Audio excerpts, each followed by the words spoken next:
Mutuse did not mention such issues, but he says, according to him, the deputy president coerced, did 1, 2, 3, and Mr. Speaker, he wants to say that we just need to believe. Mr. Speaker, impeaching the deputy president of the Republic of Kenya needs more evidence than what he has provided. I find this to be very shallow, and Mr. Speaker, maybe in the words of the Chief Justice, this is hot air, in my opinion, Mr. Speaker. Mr. Speaker, I have found very respectful submission from lawyers in this House. Yes, Mama Zamzam. A majority of them. Mheshimiwa, point of order number 87, Mheshimiwa Speaker. Mimi nataka nimjuze mbunge mwenzangu kuwa huyo naomba nisijuzwe, naomba nisijuzwe. Hapana, nimesema. Naomba nisijuzwe. She's on a point of order. Mheshimiwa Speaker, nataka atoe statement of fact. Mheshimiwa Speaker, huyu mbunge aliyoko hapa hata kama alikuwa akifanya kazi county hapa, amekuja ni mbunge na ametoa motion hapa. Mheshimiwa Speaker, na mimi nataka nimuelezee mbunge kuwa wasema kule wanaosema kufa abiria, kufa conductor, kufa dereva, huyu conductor ameweza kupickpocket maabiria wote, hawana chochote. Mheshimiwa Speaker, kwa hiyo aende tu nyumbani. Mheshimiwa Speaker.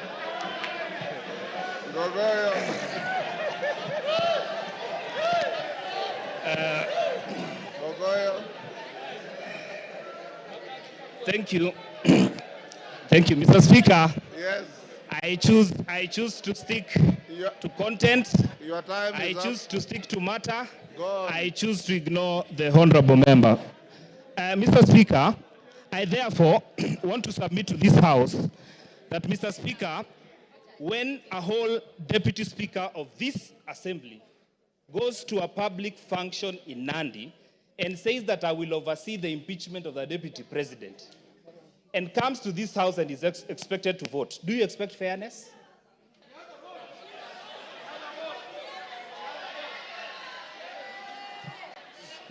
Your time is up. Give him 1 minute. The deputy speaker spoke to that.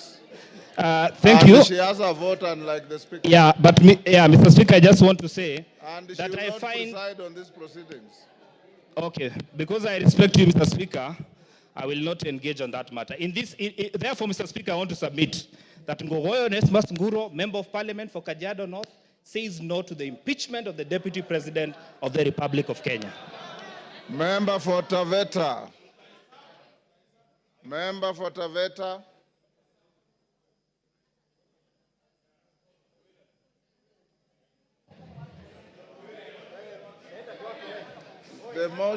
The mic is there. Can I have this one? Is this it one working? Is short. There you are. Thank you, Mr. Speaker. For a start, Mr. Speaker, I rise to support the motion by my learned colleague, Honorable Mutuse. Most of the things, Mr. Speaker, have been said, but allow me to say a few things. Number one, allow me to borrow on the then Council of White House during the Clinton administration. He said, impeachment is not a remedy for private wrongs. It's a method for removing someone whose continued presence in office would cause danger to the nation. Mr. Speaker, my position is the continued stay in office of the Deputy President Rigathi Gachagua is a threat to the nation of Kenya. I continue by saying this, Mr. Speaker. Between 1963, when we got independence, we had a vice president in the name of Jaramogi Oginga Odinga. He never said, do not touch Luo Nyanza. During the President Moi's regime, we had George Saitoti. We had Musalia Mudavadi. He never said, do not touch Luya Nation. During the time of Stephen Kalonzo Musyoka, he never said, do not touch Ukambani. But we have a deputy president, Mr. Speaker, who is obsessed with a certain region in this country. Mr. Speaker, secondly, Mr. Speaker, much has been said by my learned colleagues in this House. But I want to borrow something, Mr. Speaker. Article 145 of the Constitution provides for reasons for impeachment of a deputy president and the president. The case of during Sonko's impeachment, the Supreme Court laid certain guidelines and said that the question as to whether or not there is a violation of a constitution should be guided by certain principles. Number one, whether there is interference with the constitutional functions of the legislature and the judiciary. My submissions is that the utterances of the Deputy President in relation to his cases in court is interference with the constitutional functions of the legislature and the judiciary. Another ground that has been given in determination as to whether or not there is a violation of the Constitution is whether there is an abuse of the code of conduct. Mr. Speaker, my argument is the constant pronunciation by the Deputy President that divides the country in terms of regions and tribe is an abuse of code of conduct and is a ground for impeachment. Another criteria given is the disregard and breach of fundamental rights of the Constitution. Mr. Speaker, I want to say this. In Taveta, where I come from, there are two minority tribes. There is the Taveta tribe and there is the Pare tribe, with the minority tribes in Kenya. Article 56 of the Constitution says that the state should do everything within its means to ensure that marginalized tribes in Kenya are protected. Mr. Speaker, the pronouncement of the Deputy President about a certain region without considering the Tavetas of Taveta, or the Pares of Taveta, is a violation of fundamental rights and freedom as guaranteed by Article 56 and is a ground for impeachment. Very lastly, Mr. Speaker, I want to say this.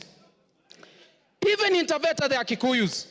So if we constantly obsessed of Mount Kenya, who will speak for the Kikuyus who live in Tavetas? And that is why I'm saying, Mr. Speaker, because of the obsession of Mount Kenya, because of obsession of a certain region, Rigathi Gachagua must go.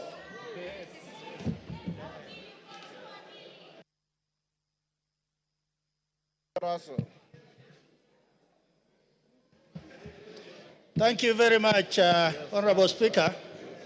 Honorable Speaker, I want to start with there was a spat between the Pope and Napoleon in 1800. And this is what Napoleon asked the Pope. Pope, how many divisions do you have? Then the Pope replied, I have the Catholic Church. Honorable Speaker, yesterday, during the interview, the Deputy President came up strongly to almost insinuate that this parliament is a bunch of clowns.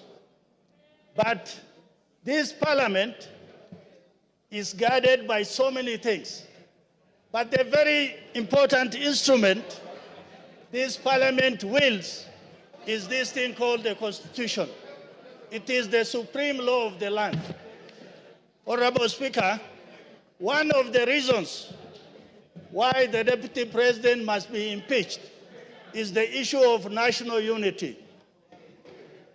He came on public stage to talk about one issue that eventually will discriminate the minorities. One man, one vote, 1 shilling. That is important in the way he says. But in a sense, the regions that are behind, that are discriminated, that are marginalized, will continue to be behind. Honorable Speaker, Article 56, A1, it talks about minority groups, why they must be in government, why they must be represented. Honorable Speaker, this country must move forward, and it must move as one nation, one people. We are of different nationalities. It is the Deputy President who stood in a public place to say that the problem of this country is the Somalis. The Somalis are part and parcel of this nation.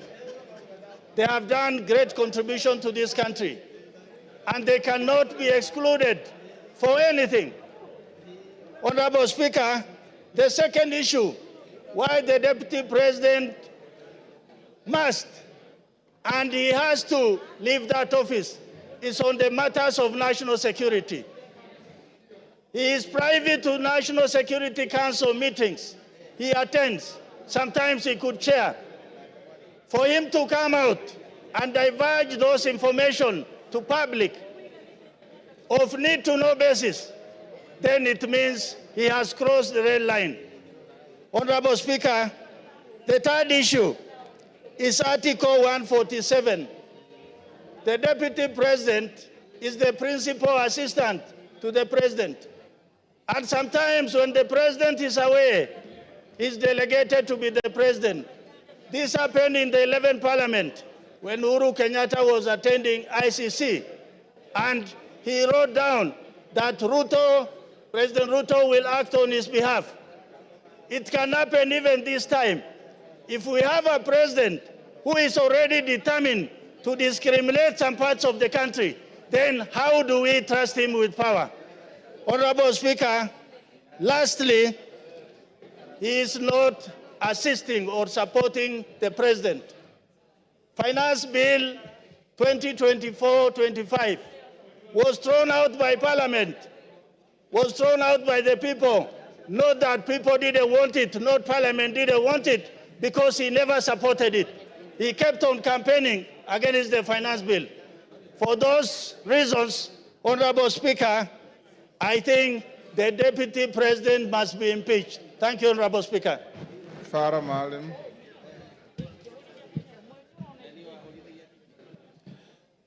Mr. Speaker,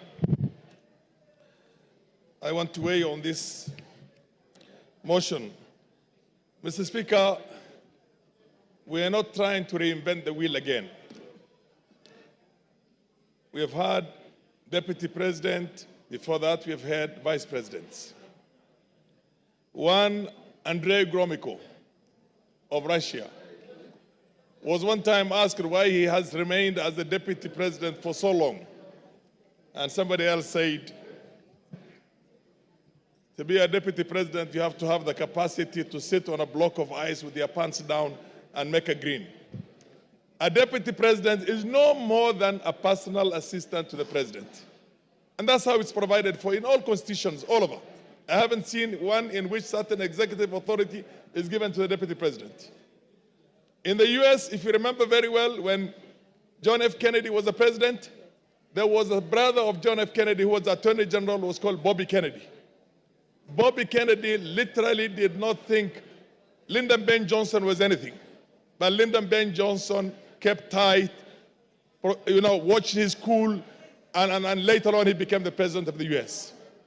In our own country, Mr. Speaker, can you protect me from our friends? In our own country here, I know many of you are not my age, you're younger than me, but a good number of you are also either my age or slightly older. When Moi was the vice president, which is the number 2, he was so humiliated, so much so that an SSP called Mungai slapped him in the State House in Nakuru when he was going to go and see his boss, who was the president. He did not complain publicly. He did not complain privately. He just went about his business. If you remember very well, when Kibaki was the deputy vice president of this country, which is number 2, he was dropped from being the number 2 and appointed a minister for health in the Moi government. He went to the president, thanked him for giving him the opportunity to be his vice for 11 years. Mr. Speaker, can you protect the House? It's too much sound. Let's go on. He thanked him for giving him an opportunity to serve as his assistant or as the vice president for 11 years and took up his job as the Minister for Health with a gusto and did a fantastic job as one of the best health ministers we've had in this country. Mr. Speaker, many people have been deputy presidents or vice presidents or number 2 in the executive here. I am glad I have been vindicated because about a year ago, I had said that Rigathi Gachagua is the worst number 2 in the history of this country. And I'm sure now I'm being vindicated. Order. Order, members. Order, member. Is that Masara? Yes. Maintain your silence. Carry on. I said exactly 1 year ago, Rigathi Gachagua is the worst number 2 in the history of this country, whether a vice president or a deputy president. I'm glad I'm vindicated today. I remember when we had almost a collapse of the state and the nation in 2008, and we had the national accord on the floor of this house, and you were also a member of parliament. Raila Odinga was made the prime minister of this country. There was Raila Odinga, and there was also Kalonzo Musyoka, who was the vice president. Technically, in law, Raila was supposed to share 50-50 power with President Kibaki, but he was happy to say that he will support the president. And he supported the president until the term was over. I mean, that is what it's supposed to be. Here is somebody who literally, when this country is on the brink of certain serious problems, goes to Mombasa, and many of us believe that he was part of the so-called whatever, the riots that were there and the goons that attacked parliament. And then he creates a parallel press conference in Mombasa in which he castigates the policies of his own boss, including castigating people whose authority is driven by the appointment by the president and passed by this parliament, passed by this house.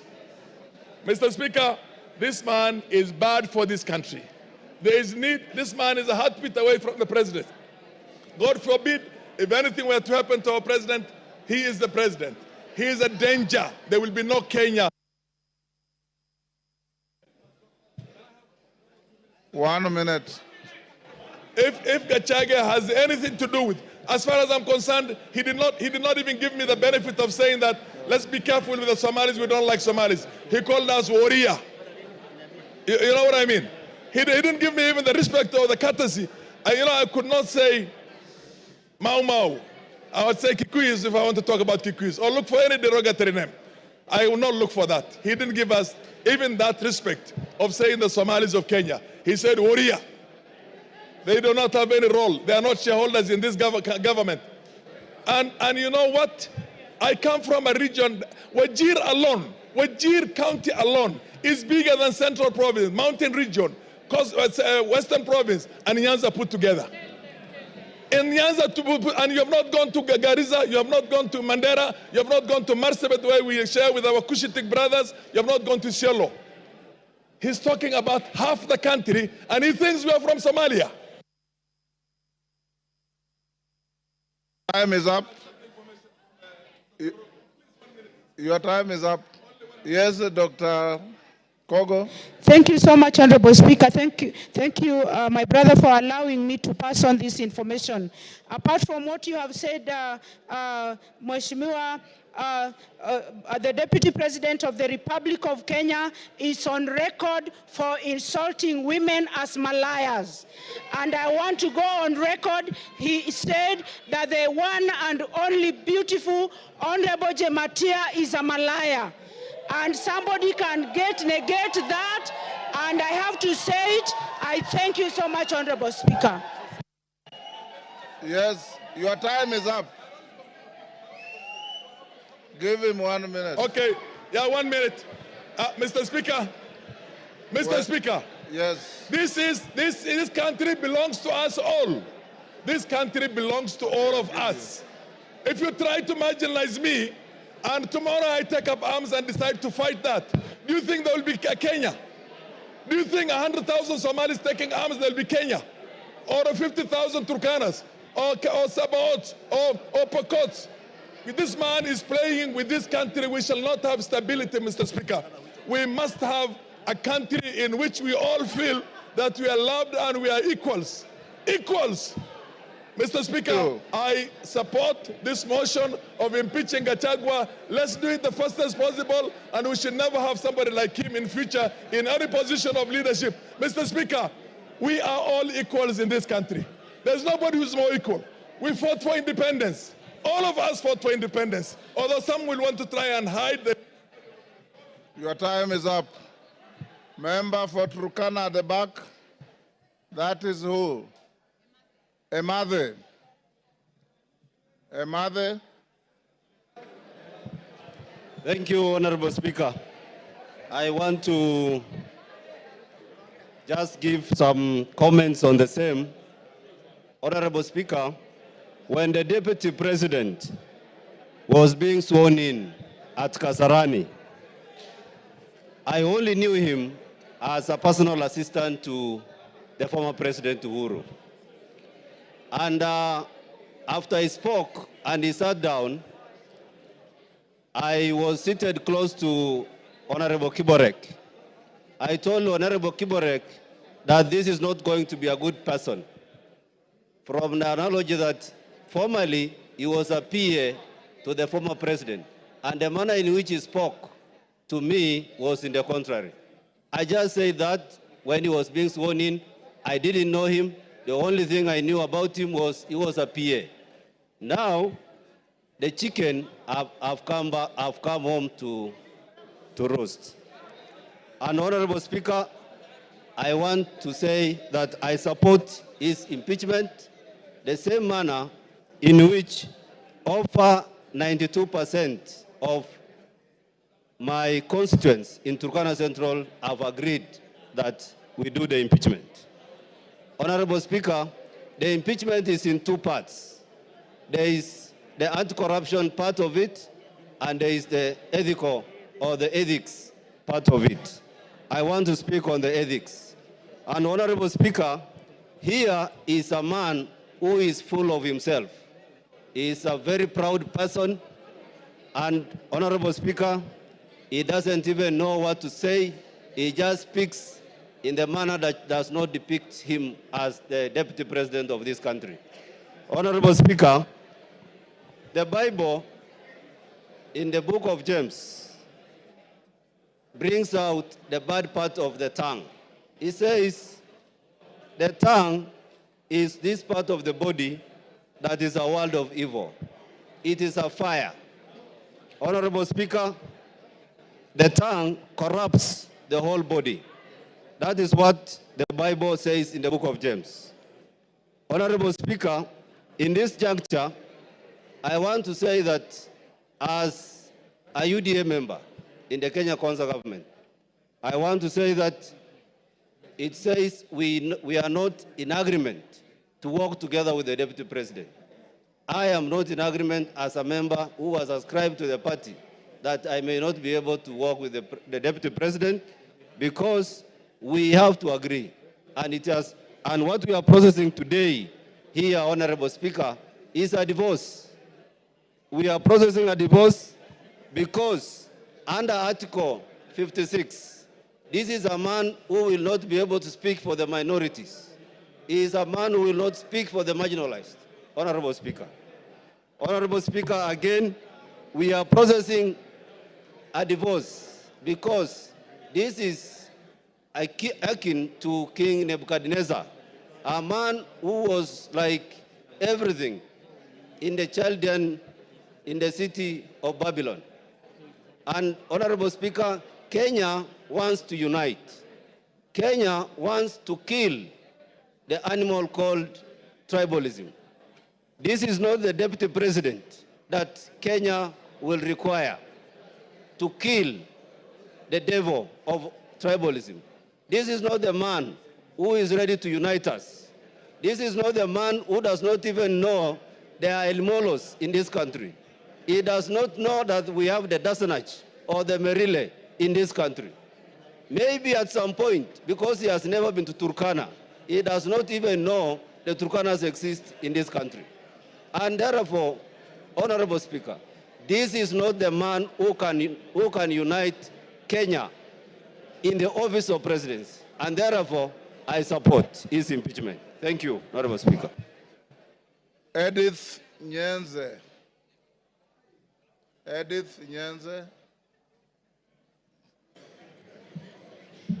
Thank you, Mr. Speaker, for giving me this time to say what the great people of Kitui West have sent me to come and say.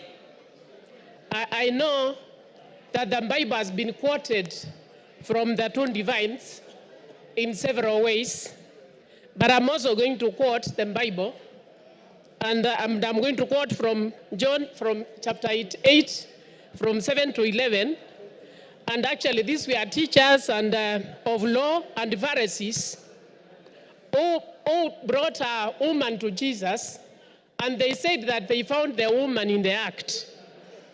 And then they said, according to the law of Moses, such a woman was found in adultery, and she was supposed to be stoned to death. But what Jesus told them, he told them that if they do not have sin amongst themselves, they should be the first ones to cast the stones. But what these people did, they just looked and ran away. So, Mr. Speaker, I'm saying this scripture actually highlights the importance of forgiveness and mercy, and challenges the self-righteousness and hypocrisy. Actually, what I want to say is that there is also reconciliation. Reconciliation should be given room. Dialogue should be given room. If there was dialogue with a former prime minister, there was handshake with a former prime minister, why not give dialogue to even the deputy president? So give dialogue, give reconciliation for the peace of this country. What the people of Gitwe West told me is that they have more pressing issues.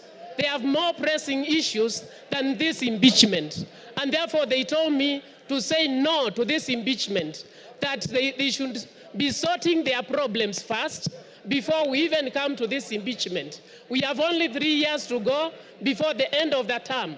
So why breach the peace? So whoever is righteous, let them be the first ones to cast the stone. Thank you. Honorable Kororia. Honorable Kororia. I will give you. Kororia.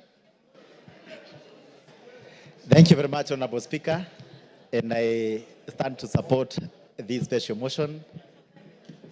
The motion that Rigathi Gachagua, the Deputy President of the Republic of Kenya, should go home.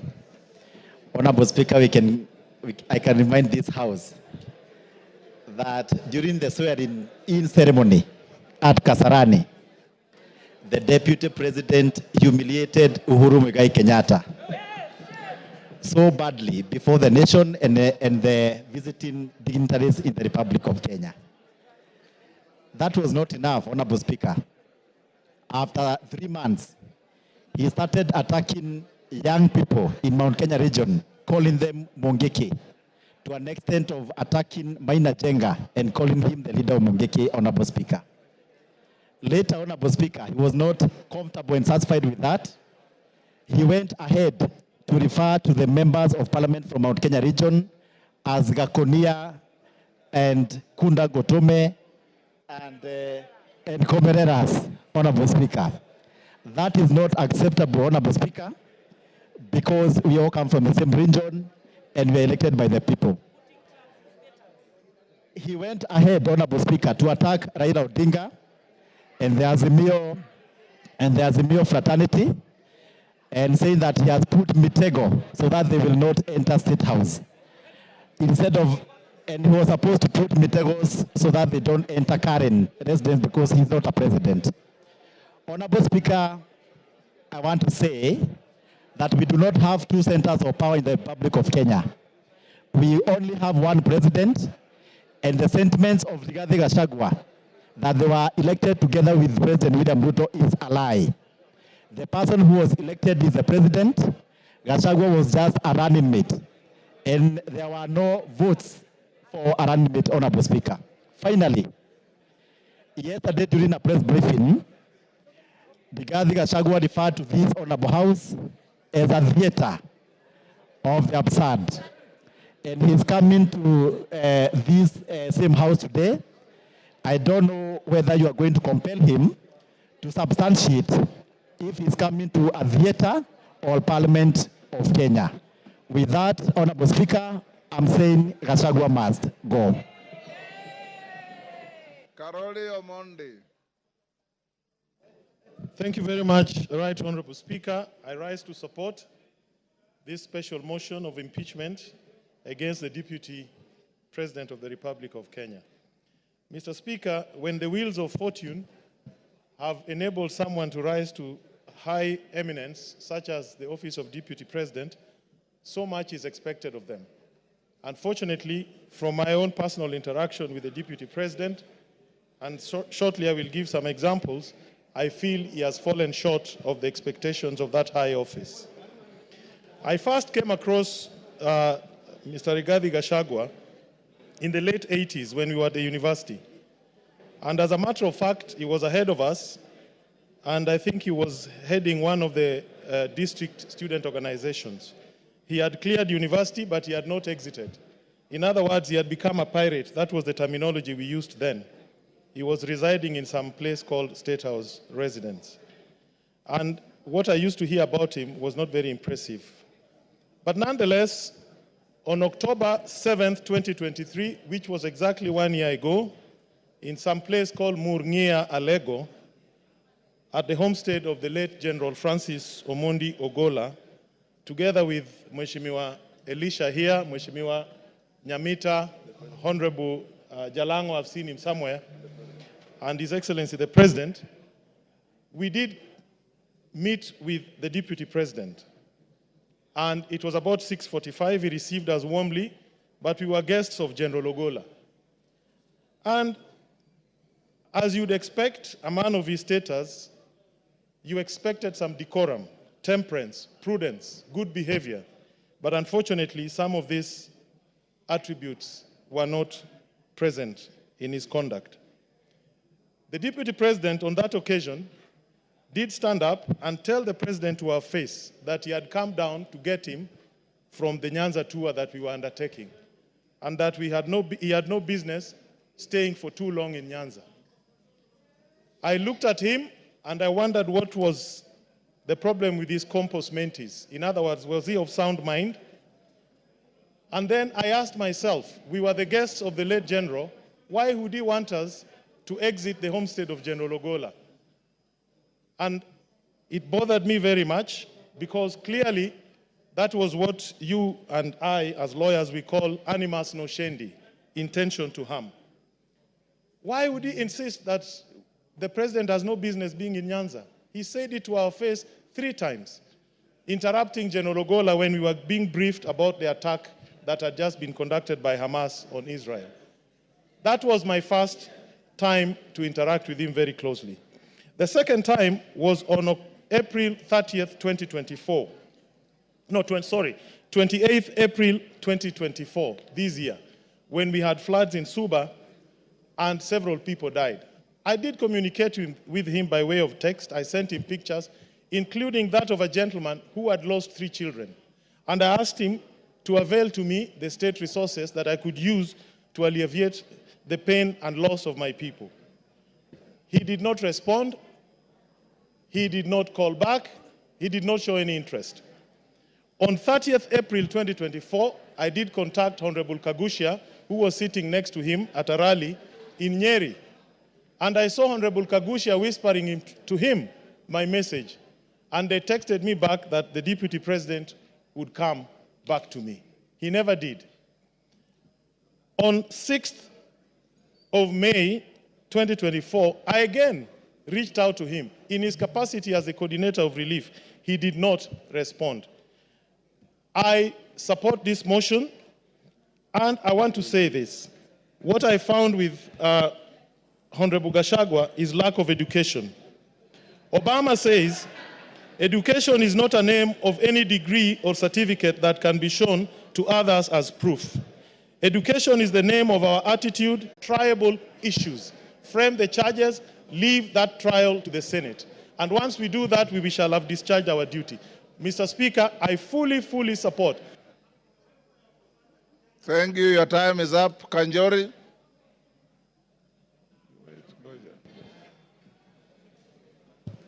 Thank you, Honorable Speaker, for giving me this opportunity. And Honorable Speaker, let me also add my voice to this very important motion. And let me start by saying I support the motion to impeach the Deputy President. Honorable Speaker, it should be understood that this is a motion that this House is making an attempt to save this country from a bad, divisive leader. Honorable Speaker, and allow me to thank the mover of this motion, Honorable Mutuse, for the courage that he has shown, and the 291 members who have signed this motion. Honorable Speaker, I say the courage because, Honorable Speaker, for a very long time, Kenyans have been watching helplessly, including the President of this country. They've been watching helplessly the Deputy President moving around this country, dividing this country into shares and dividing this country in tribal lines. Honorable Speaker, let me say my reasons for supporting this motion. First reason, Honorable Speaker, in 2022, the country suffered a very bad drought, and the government responded by giving relief to the pastoral communities whose families, most families were left without able to feed their families. Honorable Speaker, the Deputy President took most of that relief food to areas that were not affected by drought. Honorable Speaker, Kenyans should understand that this is not a motion or an impeachment against a tribe. It is a motion to impeach an individual who has shown, to use the majority leader's word, a black man with a black hat. This is a man who has shown that he does not care about the country, but his interest is in a small region. But it is actually interest that is driven by self-interest. It is not that he loves that region. We have seen that what he has amassed wealth for himself and not for the region. So, Honorable Speaker, I support. Thank you. Wamshomba.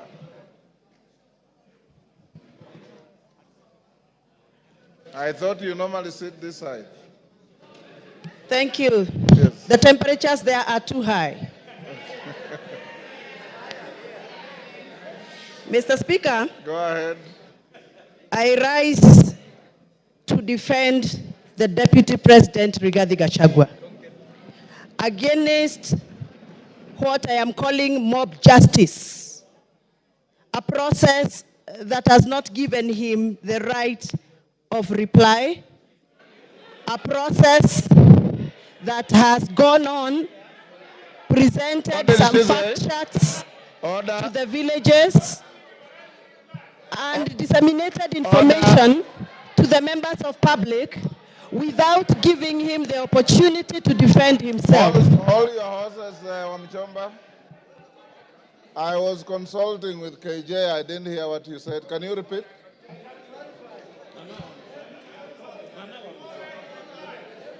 Can you repeat what you said? I can't hear you, Mr. Speaker. Repeat what you said. I didn't hear. I was consulting with Honorable Member for Dagoretti. I have said I rise to defend the Deputy President, the Honorable Rigathi Gachagua, against a process that I feel, personally as my opinion, it is mob justice against the Deputy President because he has not been given the right of reply before we went for public participation. That is what I've said. Honorable Wamchomba. According to the standing order here. Honorable Wamchomba, that is neither factual nor legal because the Deputy President is appearing before this House at 5. So be factual. Mr. Speaker, yes. Please allow me to execute my point, then you can guide. Procedurally, Mr. Speaker, the fact sheets that were distributed in our constituencies had allegations that were read out to members of public as facts. So to me, the fact sheets that were distributed in our constituencies were fact sheets that were communicating facts. But from where I come from, Mr. Speaker, what was typed in those papers was not factual and needed to be interrogated. And I'm glad that the Deputy President is appearing in an hour's time here to come and clear the air. Mr. Speaker, before I defend and I give my submission, I request you to allow me to refer to the Standing Order number 91 on responsibility for statement of facts.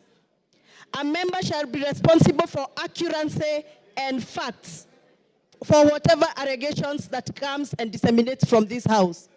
Mr. Speaker, this morning we were watching video clips on our television in this house.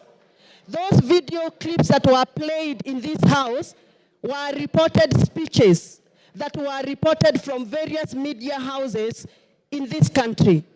Mr. Speaker, according to the Kenyan Constitution and the Data Protection Act, it is our duty to clarify information before we disseminate and use it for a quasi-judicial process like we are handling today. Mr. Speaker, I would want your guidance whether those media clips that were used this morning in the floor of this house by the mover of this motion, whether those media clips were qualified to be used in this process of impeachment. Mr. Speaker, my other issue is, I will be glad that the mover of this motion clarifies that the allegation around the corruption issues on procurement matters have been taken through the right areas of Auditor General so that we can have fact to discuss this afternoon. Otherwise, according to me, the allegations that have been tabled by the mover of these motions are mere mudslinging, they are hearsay, they are gossips, and they must stop. And Mr. Deputy President must continue working for this country with all the energy, with all the labor, and with all the love that he has had. And those that feel that Mr. Deputy President has been biased into Mount Kenya politics, please forgive us, but we must tell you, everybody has their home. The Deputy President comes from Mount Kenya, and every good thing starts from Jerusalem. Even Jesus had to start his good work from Jerusalem.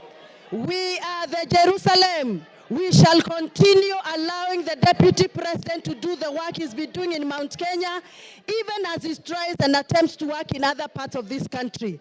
I have personally escorted the Deputy President in other areas outside Mount Kenya.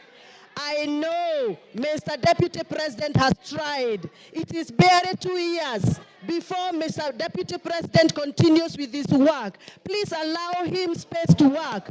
2 years are not sufficient. Even for the members in this house know very well. They have also not been able to do what they promised their voters during campaigns. We are all elected members here, and we know we made pledges, and 2 years are not sufficient for anybody to use that as a basis to judge anybody on the performance. I support that the Deputy President be given the opportunity to serve this country, and those that are attacking the Deputy President for working on behalf of the Mount Kenya region, they must also accept that everybody has a village where they come from, everybody has a home where they come from, and every good thing starts from Jerusalem, just like Jesus Christ did.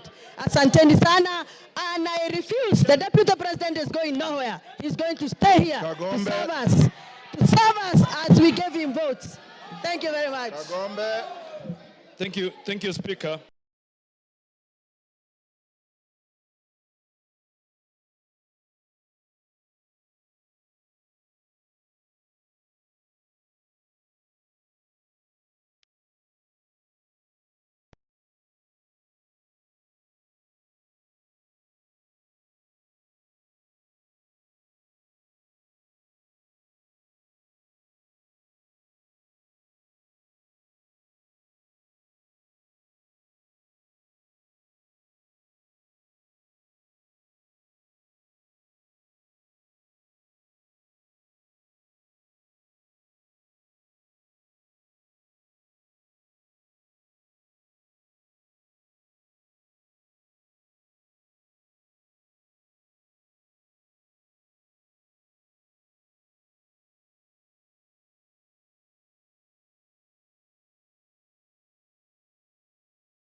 Your time is up.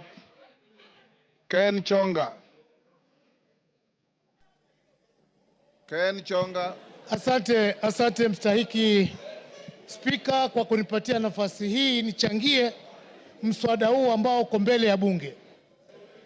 Mstahiki Spika, mimi sijaokoka na nimesikia wenzangu kila wakichangia hapa wanataja sehemu fulani za Biblia ambazo kwamba zina matamshi ambayo wanataka huko yazungumza, lakini kwa kwamba kweli kuna mbinguni na kuna hera, nafikiria Rigathi Gachagua atakuwa kuni za kuchoma ambao watachomwa. Na kisa na sababu mstahiki Spika ni uongo ambao kwamba Deputy President ameujaza katika matamshi yake. Jana jioni nilichukua muda wangu mstahiki Spika kumsikiza hoja ile ambayo kwamba alikuwa anaizungumzia. Ninashukuru kunipa nafasi hii kwa sababu mmoja kati ambaye aliguswa pale ni mimi. Mimi nikiwa mbunge wa Kilifi South ama Kilifi Kusini, ile hoteli ya Gachagua pale mahali imejengwa iko eneo bunge langu mimi. Na yale aliyozungumza bwana Deputy Governor jana ulikuwa ni uongo mtupu. Sorry, Deputy President. Kitu cha kwanza mstahiki Spika, wakati King Charles III alipokuja ndio aende atembelee kule chini Kuruwitu, alikuwa amekuja kwa mwaliko wa Kuruwitu Conservancy CBO. Na wakati alipofika kwa Kuruwitu Conservancy CBO, mkutano ule haukuchukua zaidi ya dakika 30, akaenda Vipingo Ridge. Ile barabara ambayo kwamba aliomba kwamba itengenezwe kwa sababu angetaka kuhifadhili Vipingo Kuruwitu Conservancy, ile barabara haipitiki. Lakini Deputy President akaona amepata nafasi nzuri sana. Ile barabara baada ya kwamba iende kwa Kuruwitu Conservancy, akachukua ile barabara akaijenga, akiipeleka kwake hotelini, imeshia pale kwa hoteli yake. Na ninaongea kwa sababu mimi pia nimejenga hapo. Bwana Deputy President alisema kwamba watu waliomba hiyo barabara ijengwe, kulikuwa na public participation. Ni kweli kabisa tuliomba ya kwamba barabara ile ijengwe, lakini hii kwamba ni uhusiano wake yeye na wenyeji wa Kuruwitu, kwamba ni uhusiano ambao ni mzuri, wanaelewana, na kwamba hata mbunge eneo hilo anajua. Mimi nasema ashindwe katika jina la Yesu. Siyajui hayo. Sikuhusishwa kuhusu barabara ambayo alimepeleka kwa hoteli yake.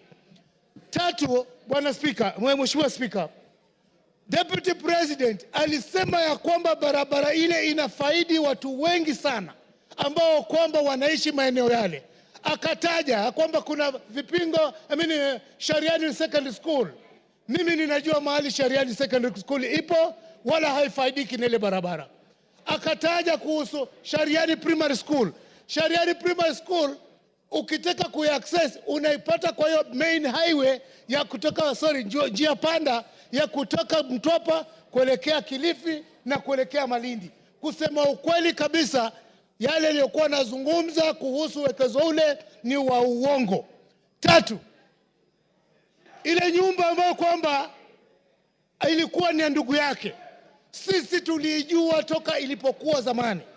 Na ukweli kama utafatwa, itabainika wazi ya kwamba bwana Deputy President aidha awe alinunua kutoka kwa ndugu yake ama awe amemuibia ndugu yake.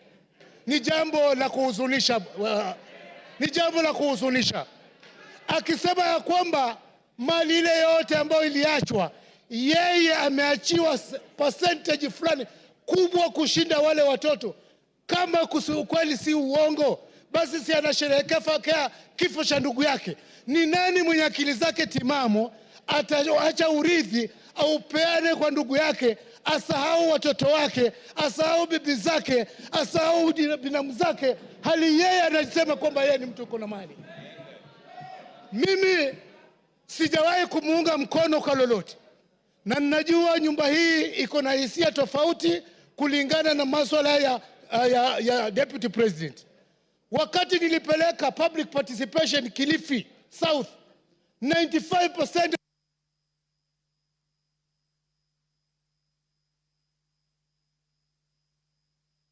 Give him 1 minute. Na asante sana Mstahiki Spika. Na asije akasema ya kwamba yeye alichaguliwa na watu sijui milioni 7, na ukweli wa mambo ni kwamba sisi ambao tuko hapa kama wabunge, sisi ndio tuna represent wale watu ambao walitualika pale. Kwa hivyo asiseme kwamba sisi hatuna uwezo wa kutoa amri au mamlaka ya kwamba yeye agatuliwe mamlakani. Langu ninasihi, wakati umefika. Unajua Mungu akitaka kukumaliza hukuweka kichaa. Mimi sijasema kwamba deputy president akona kichaa. Ninasema tu ya kwamba matamshi yake kama hata chunga yataelekeza kwamba tumshuku katika akili zake. Asante Mstahiki Speaker. Bashir.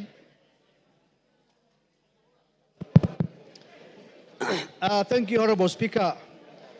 Honorable Speaker, from the onset, I want to make it clear that I support this special motion by Honorable Mutuse. Honorable Speaker, there are 11 counts as contained in this special motion. What these 11 counts in total summarize and talk about is gross misconduct and issues of integrity. The holder of the office of the Deputy President is not a small man. He is just a heartbeat away from the presidency. Looking at the behaviors, actions, utterances of Deputy President Rigathi Gachagua shows you that he does not befit to hold the office of the Deputy President. Honorable Speaker, time and again, His Excellency Rigathi Gachagua has been talking about Murima, Murima, Murima. But one thing I want people to know is that the same Murima has people who have been elected by the same representative and who are in this house representing the people of Mount Kenya. Rigathi Gachagua is not the sole representative of Mount Kenya. They have MPs, they have women reps, they have senators, they have governors. He is supposed to represent each and every part of this country called Kenya. Unfortunately, he doesn't understand that bit. Sometimes in July, in a well-attended press conference in Mombasa, intelligence services, and especially in the person of the Director General. Now, look at this case. The Deputy President is a member of NSAC, the National Security Advisory Council. He sits in that council. If there are issues that he has with individuals running those institutions, the best place will have been that council. Now, you've been the Deputy President of the country. Instead of addressing matters in a perfect and constitutional manner, you address the press and taint the images of such officers, critical officers of security. That itself is quite unfortunate. Honorable Speaker, I listened to the press conference last night. One thing that perturbed me was the issue of His Excellency saying, I have gotten all these wealth from my brother. Now I'm asking myself, he doesn't have wealth of his own that he can tell the people? How come he is the one who gets more of the shares than the widows and the orphans?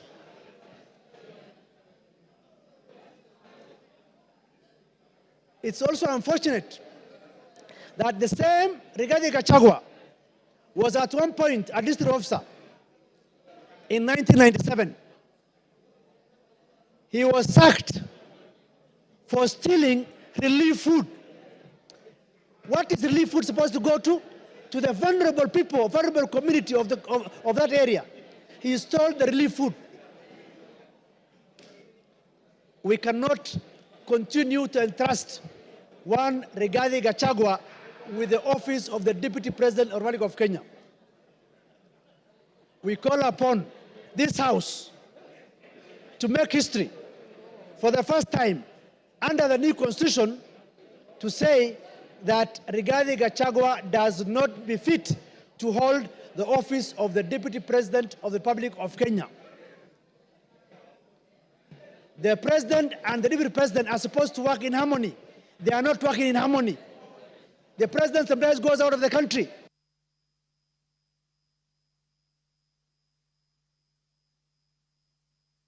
Sorry. Ruth Odinga.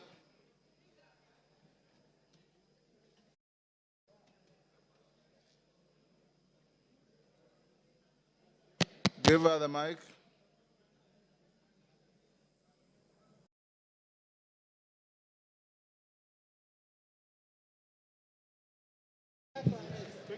Thank you, Mr. Speaker, for giving me this opportunity. I rise today not just as a member of this esteemed House, but as a daughter, a sister, and a proud descendant of those who fought tirelessly for the freedom we hold dear. I urge us to reflect on the values upon which our great nation was built as we consider the impeachment of the Deputy President. I want to take you back to the times before independence. Jaramogi Oginga Odinga is one of the people who fought for independence. And the colonialists actually offered him to be to become the president of Kenya. He declined and left that for Jomo Kenyatta to become the president. And in 1964, Jaramogi became the first vice president of the Republic of Kenya. Exactly 2 years down the line, like the 2 years we now have with the deputy president, Jaramogi decided that due to the ideologies that he was holding, which differed from the president, he decided to step down and leave the position of vice president, not for his own good, but for the greater good of the Republic of Kenya. He actually stepped down. I would like, in my own statement, to ask the Deputy President that Kenya is larger than you. Kenya is a big country that we need to protect. If I were you, Mr. Deputy President, please take the honorable route that some of your predecessors had taken, like Jaramogi, and step down from this position of presidency. Don't take Kenya through the valley of the abyss the dark abyss you want Kenya to go through. Secondly, I would like to say something. I was not one of the people who was actually wanting this impeachment of the deputy president. I felt that the deputy president's impeachment was not the main problems that we were having in Kenya, and that we had other issues. But having heard how the president spoke last night, I am completely convinced from that statement that the deputy president must go, and he must go as soon as possible. One of the reasons why I say that is that we are not here for our personal grandiose and our personal wealth. Kenya, if the deputy president is mourning because his father is going to turn in his grave because of the wealth that is being accused of. I wonder what the people like Bildad Kagia, Jaramogi Oginga Odinga, and all those who fought for us to get through this, to get to where we are, through multi-party. Oginga Odinga and all went through house arrest, detention, to make sure that we get the multi-party that we are enjoying in this country, the democracy that we are enjoying. How are they feeling in their grave when now the deputy president is talking about making Kenya a company? What company are you talking about, and shareholders? When Kenya is a country that we have a sovereign country in Kenya. Mr. Deputy President, I was a bit on your side, but you have hanged yourself with your own rope. Whoever informed you to go to the TV yesterday did you a very big disservice. And for that, I support the motion. Mbura Aburi.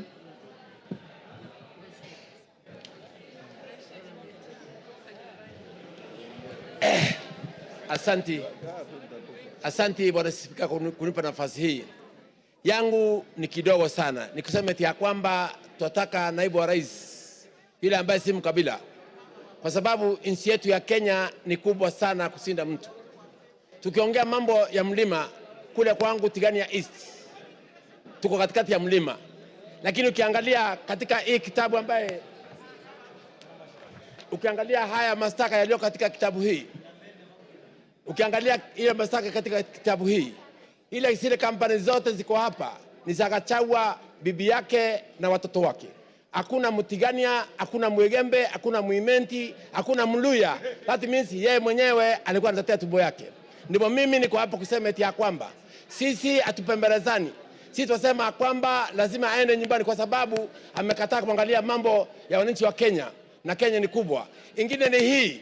Mimi nimekaa kule East Africa Community kipindi ya miaka 5. Nilikuwa na Jematia ambaye ni dada yangu. Katika kipindi ya miaka 5 sijawahi kusikia Jematia akiwa no malaya. Lakini naibu wa rais alisimama akasema kwamba Jematia ni malaya. Ya kwamba mimi nikiwa mpono mtu abori na support naibu wa rais aende nyumbani. Asante sana. Thank you. Women Rep Busia.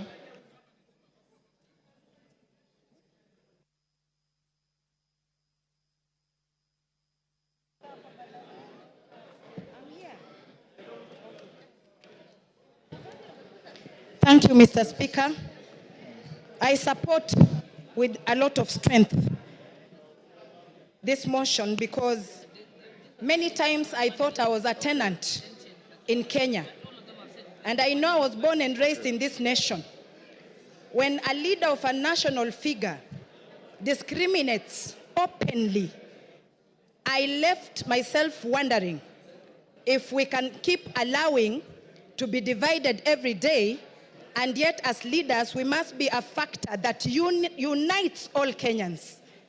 I want to ask the Deputy President, what message was he sending to Busians who voted for Honorable Maina in Marachi West, in Butlak sub-county? And what message was he sending to Busians who voted for Honorable Talam in Buhayo West, in Matayos, Busia County?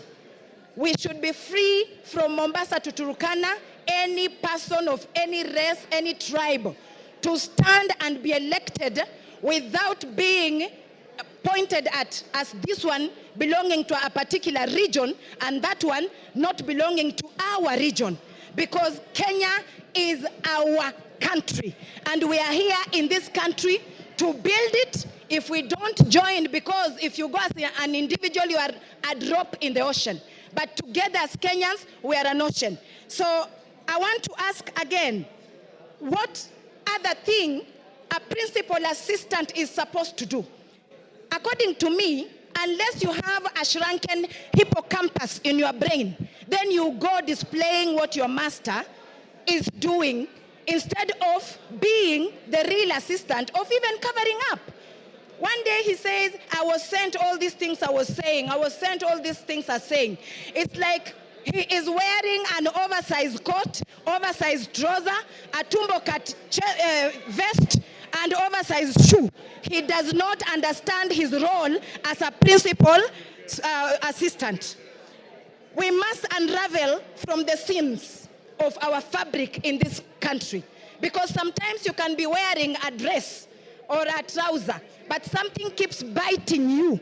Unless you unravel or open up the seam to know what is biting you, you will continue losing blood and become anemic. So people of any nation are stronger than the people in power.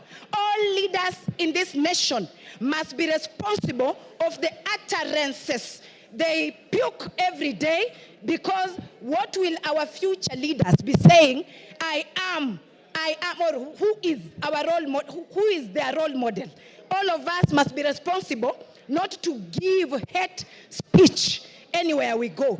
And I don't think there is a tribe in Kenya that is superior than others. Whether you come from Eastern in Garissa or you come from Siamahanga village where I live, you are equal. Article 27, Section 4 is clear about this, that we should not discriminate.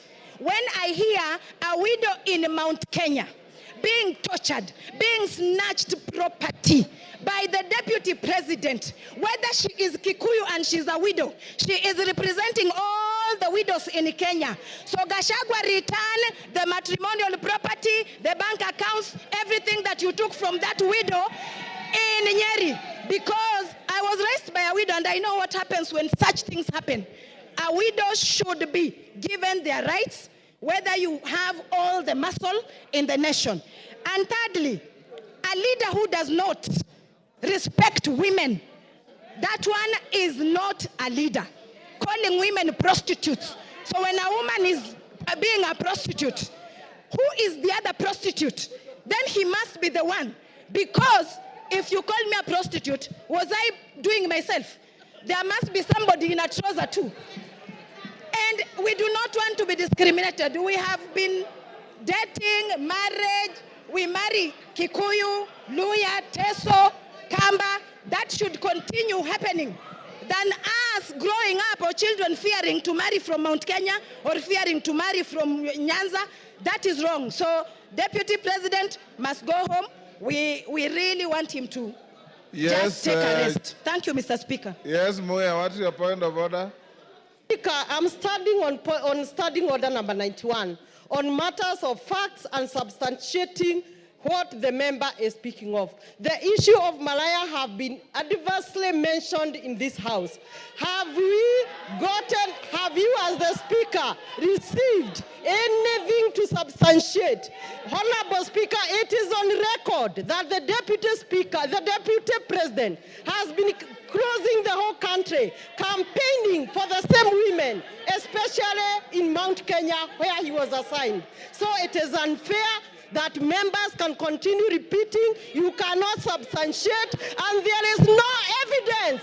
We should You've have made your evidence. point. Honorable members, order, take your seat. Honorable members, I want, with your concurrence, to reduce the time of the speakers to 2 minutes. Is that agreed? Is that agreed? For the purpose of the record, I'll put the question that we reduce time for speakers from 5 minutes to 2 minutes. As many as of that opinion say aye. Will those of the contrary opinion say nay? The ayes have it. Didymus, 2 minutes. Mr. Speaker, I want to be very clear that I support this impeachment motion. I say so because Kenya, we have more than 42 tribes. And it was never our permission to decide which tribe you belong to, Honorable Speaker. And we want every part of our country to feel part and parcel or properly represented by our Deputy President. The continued dividing of our country in shares, Honorable Speaker, in terms of how many votes that a particular area voted for the government, Mr. Speaker, it is making parts of this country feel like they're not part of this country.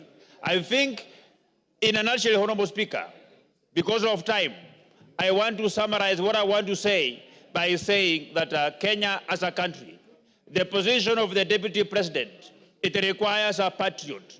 It requires an individual whom, when he speaks, the country listens with optimism.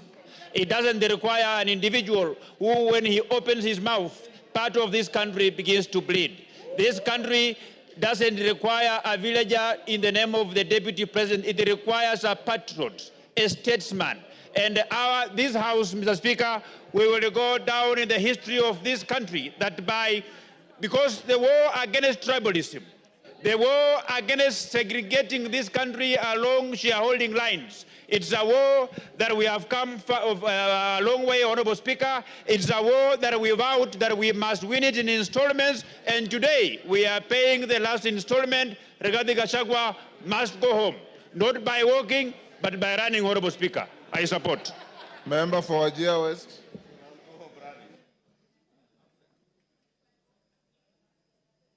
Please, here.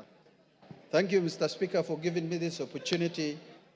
First, I rise, Mr. Speaker, reluctantly but firmly in support of all the articles of this motion. Mr. Speaker, I say reluctantly because of the following reasons.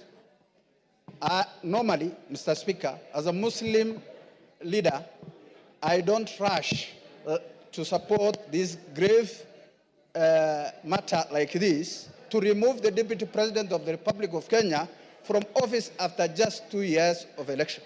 But because of the conduct, the behavior of the Deputy President of this country, Mr. Speaker, I have no option but to support this motion.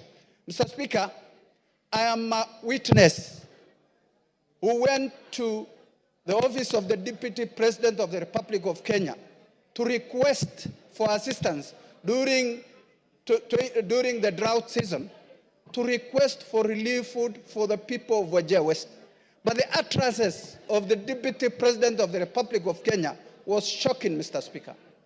He told me, Mr. Speaker, and I want to confirm to this House, that the Deputy President of the Republic of Kenya told me you have more than your share. It was shocking. I was dejected, hopeless, and left the office in protest, Mr. Speaker. Who disrespected and discriminated against the people I represent in this House. Mr. Speaker, today, as we speak, it's a historic day. And for that reason, Mr. Speaker, for unity of this House, of the country. Your time is up. Your time is up. Member for Tetu. Thank you, Mr. Speaker. You have 2 Mr. minutes. Speaker, from the onset, I rise to oppose this motion, to this special motion on removal from office by impeachment of the Deputy President of the Republic of Kenya. Mr. Speaker, when a man is down, in the spirit of Ubuntu, it is not good to crush him. On Sunday, the Deputy President at the National Prayer Altar stood and apologized profusely to his boss, to fellow Kenyans, and indeed to all the members of this House.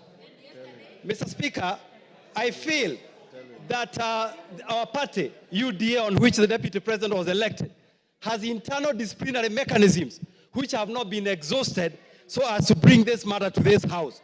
I also feel that in the spirit of us finishing the agenda that we promised Kenyan, this matter can wait to 2027 so that we can focus on service delivery to our people. Mr. Speaker, I will personally request the members of this House to find it in their heart to forgive the Deputy President. And I will personally. Mr. Speaker, you have had honorable member telling this House that in UDA they had not exhausted their disciplinary mechanism. Why did he then decide to sign on the motion? Why did he sign? Mr. Speaker, thank you very much. The matter of... One day to finish up. I did not finish. Not exhausted. Go on, you have half a minute. Yeah, Mr. Speaker, the matter of my signing, you talked about it, and the matter is rested. Wanjara can come to your office for further explanation. Mr. Speaker, I personally would like to volunteer to lead other leaders in this country, elders, bishops, to ensure that we sit down with the Deputy President so that if there are any issues that he needs to correct, if there are any issues that he needs to align, he can align so that himself can continue serving the people of this country. He has some good in himself, and that good needs to be preserved so that he can finish his work. So, Mr. Speaker, I rise to oppose. Thank you. Umi.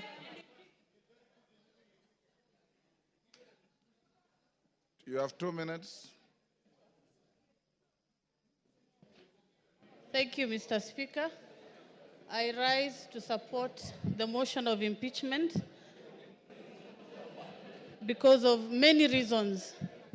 Mr. Speaker, as a young person and as a representative of the House for the Youth, I wonder how many young people of this country can walk into a bank and access a loan of 600 million shillings without any guarantees of any sort.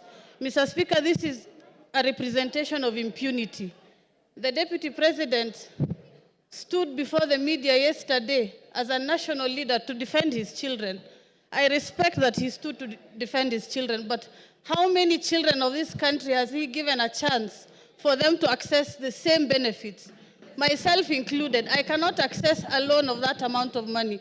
Mr. Speaker, this impeachment motion is not just an impeachment because of difference of ideology, but it will be a symbol of democracy for our country, that people who abuse their powers can go home, regardless of whatever position they hold.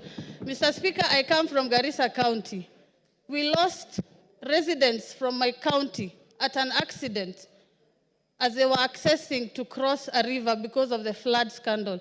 Mr. Speaker, out of the 10 billion shillings that he had under his pocket, he only gave us 48 million shillings and disappeared and never showed up again. Mr. Speaker, what can 48 million shillings do for people who are suffering? Mr. Speaker, he did not even step in Wajir and Mandera. This is a deputy president of the whole country. I support the impeachment. He must go home and create a room for other people to get that position. Maybe it's time for other regions to be deputies so that we can get the same benefits. Mr. Speaker, I can even do a good job myself. Mr. Speaker. Your time is up, Jen Kagiri.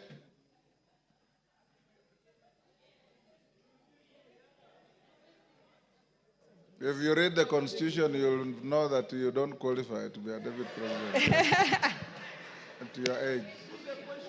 Jen Kagiri. Thank you, Honorable Speaker, for giving me this opportunity to contribute to this motion.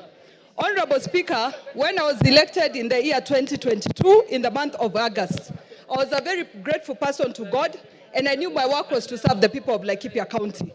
A county that is cosmopolitan, that has Pokot, that has Turkanas, that has Maasais, that has Samburus, that has the Muslims, it has the Somalis, and all these people, inclusive of the Kikuyus, came together and gave me their votes. That is what comprises of Laikipia County.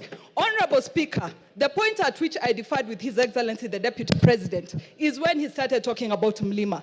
I realized Laikipia County is not Mlima after all, because Mlima, people have running water from taps. In Mlima, people have tarmac roads. In Mlima, people don't suffer human-wildlife conflicts. But in Laikipia County, we have all those challenges. So, Honorable Speaker, that was the first point where we differed. The second point, Your Honorable Speaker, is when there was the talk of 1 man, 1 shilling, 1 vote. In Laikipia County, we are among the counties that have the least population. When you talk of 1 man, 1 shilling, 1 vote, it means you're talking of reduction on resources for my people. That one I would not accept. Honorable Speaker, I remain a Kikuyu. But sadly, since our difference in opinion with His Excellency the Deputy President, I have been the poster girl of his intimidation, of his insults, of his blackmail, of his coercion, telling me that I should not engage the national government, that I should not follow up for resources for my people. Honorable Speaker, once in a while, a generation is called upon to stand for something. Today, I stand for an end to insult, a respect to the dignity of leaders, a respect to my people, Honorable Speaker. Give her a minute. Give her, okay, wind up. Honorable Speaker, in my conclusion, I must state, many people have called us traitors, have assumed money has been received for this action. But Honorable Speaker, I want to make it very clear. I need no money for the restoration of dignity in this house. I need no money for the restoration of respect to women in this house. I need no money for resources to reach my people of Laikipia County. Honorable Speaker, I submit and I support. Thank you. Oundo.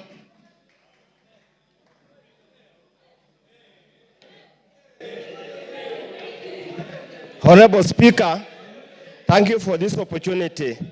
Honorable Speaker, my attention is drawn to Article 125 of the Constitution. And Article 125 of the Constitution makes reference to the effect that any matter before that the Parliament has got the same powers as High Court.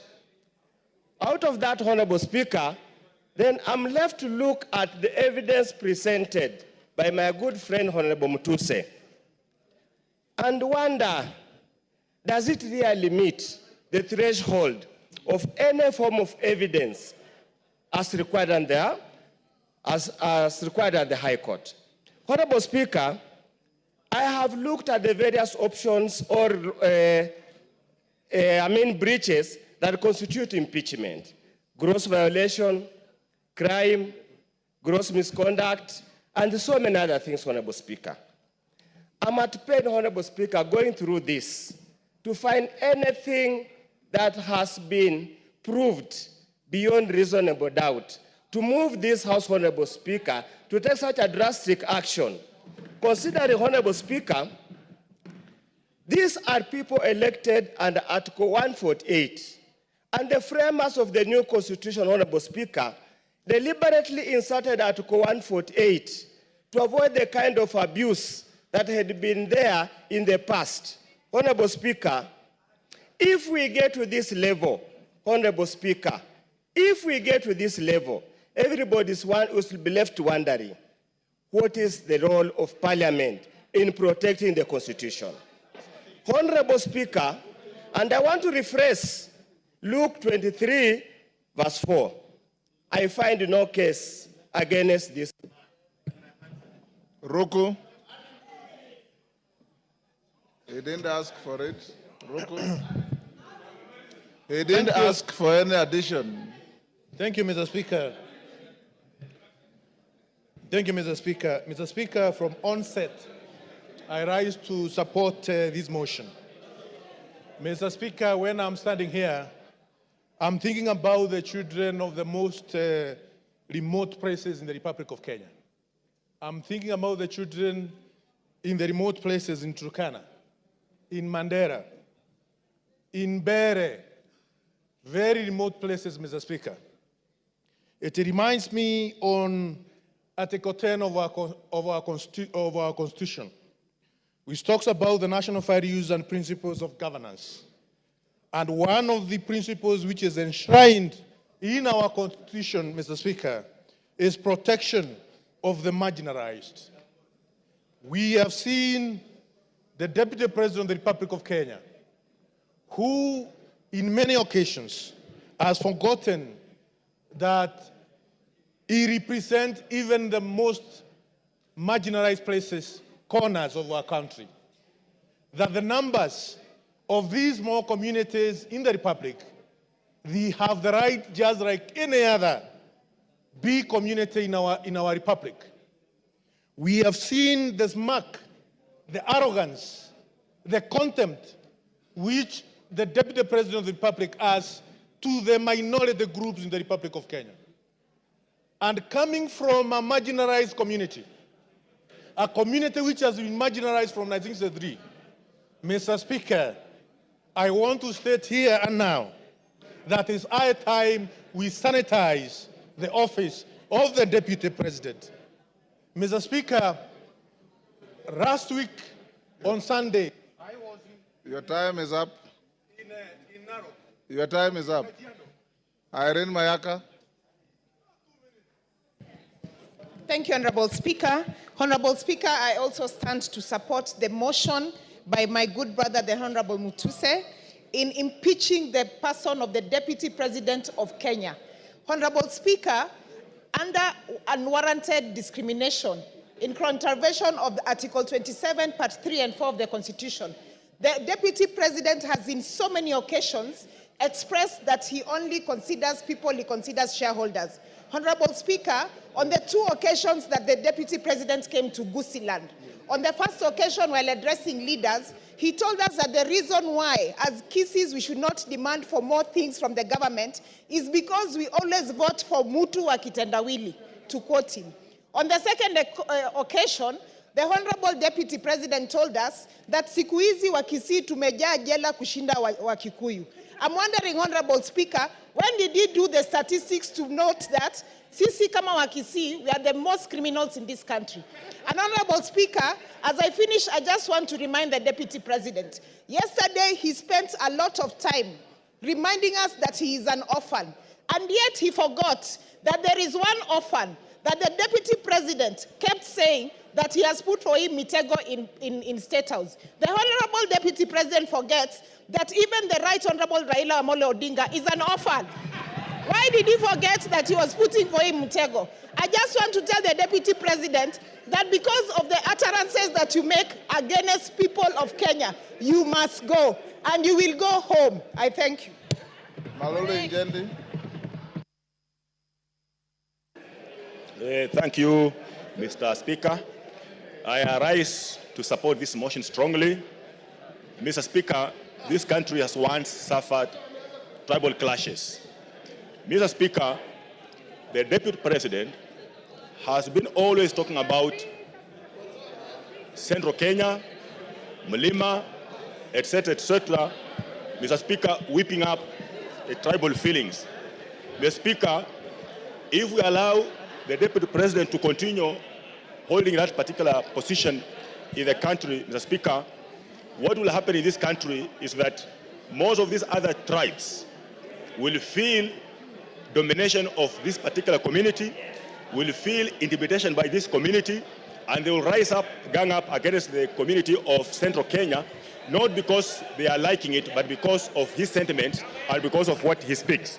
Mr. Speaker, this person has been in office for 2 years, but he appears not to have had the conscience to know the kind of office he's holding, and that's why he speaks the way he speaks of regions. Mr. Speaker, I wonder how. Order, honorable members, order. I wonder how a person holding that kind of office can keep on talking of Kuweka Miteko State House for people who did not vote for this government, not to enter, not to access. Mr. Speaker, because of Kuweka Miteko, kila mahali kwa kona State House has affected some of us when he was still very active in State House, blocking us from accessing State House. Mr. Speaker, the whole issue of shares, I want to tell people from Western Kenya, we are suffering from this because of his input and insisting, embarrassing the president. When he wants to help persons from West Kenya, he says those people don't deserve to have the share they're having in the government. Thank you, Mr. Speaker, I support. Robert Mbui. Robert Mbui. Yeah, thank you, Mr. Speaker. Being in leadership, I'll give you 5 minutes. Thank you very much, Mr. Speaker. Thank you very much.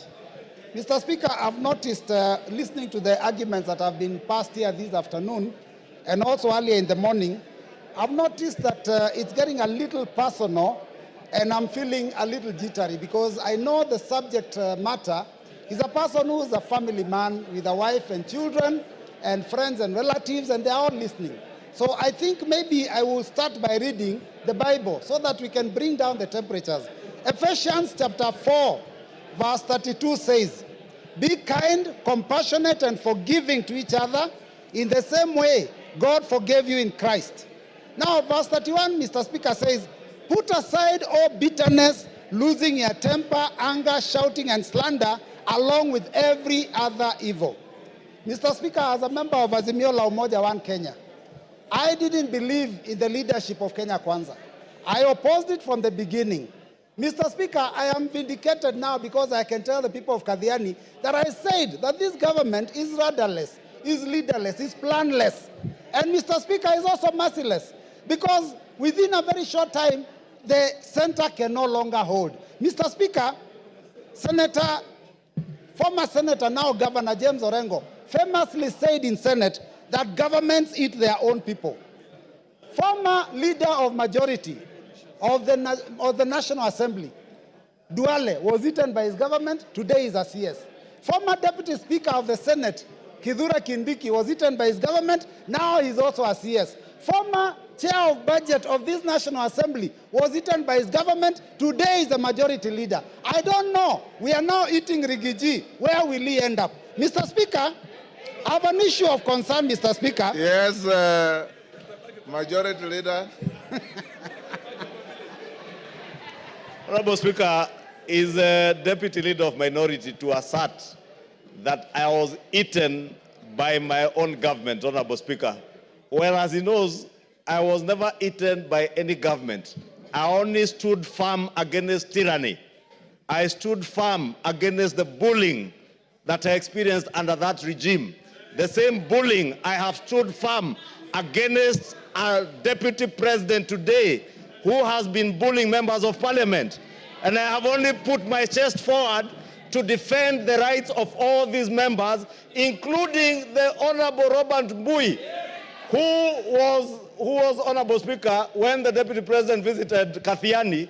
He said to the Honorable Mbui that these Kambas are too few. They can never make a president. Kalonzo can never be anything. How can you defend a person who has disdain for Kalonzo Musyoka, a former vice president of this country? Mbui. Robert Mbui. Thank you, Mr. Speaker. You know, I love the passion and the humor in the majority leader. But Mr. Speaker, I'm also impressed by the energy that I've seen in this house, the vigor, the passion from morning. I mean, it is a first bill, or rather it's a first motion, where this house has gone up to public participation in the constituencies. Mr. Speaker, I only wish that the energy that we are expending here to send a question to all Kenyans about one individual was being used to fight the issues that are failing us in our education, in our health sector. People here, the cost of living has gone too high. People have no jobs. Mr. Speaker, those are the things that this House should passionately deal with. But Mr. Speaker, for a whole day, and from, I don't know, even the last week or 2 weeks, to deal with one matter, Mr. Speaker, I think that we are losing direction. And it is important, Mr. Speaker, that we deal with the things that are affecting our people. Because, Mr. Speaker, if you look at the education sector, I talked about it here the other day, we don't even have classes for grade 9 going into JSS. Mr. Speaker, the funding model for university has failed. Mr. Speaker, the insurance sector, NHIF, is having a problem, Mr. Speaker. How then do we spend taxpayers' money and time to come and deal with a matter of one single individual, Mr. Speaker? Now we are told that this person, Mr. Speaker, is a tribalist. But Mr. Speaker, those comments that he made, yesterday he made it very clear. And I was shocked. I was very shocked, Mr. Speaker, yesterday, to realize that in fact Kenya Kwanza was actually a company that is limited by shares and that people negotiated shares for themselves. The mover of the motion is a member of MCCP. MCCP negotiated shares for Lower Eastern. Mr. Speaker, because we had 2 cabinet secretaries in this government. Now, Mr. Speaker, we only have 1. And I'm telling you, Mr. Speaker, actions speak louder than words. The Deputy President may have said that he is a shareholder and there are issues about his community, but if you look at the appointments that are being made in Kenya, then you will realize that the person of the President himself is the one who is the biggest tribalist, Mr. Speaker, because he's appointing people from his own community for every position. Mr. Speaker, if we have to find a situation where a school has failed, you do not fire the deputy principal. You get rid of the principal. Our problem is not the deputy. It is the head himself. Farah. Thank you, Mr. Yes, Farah.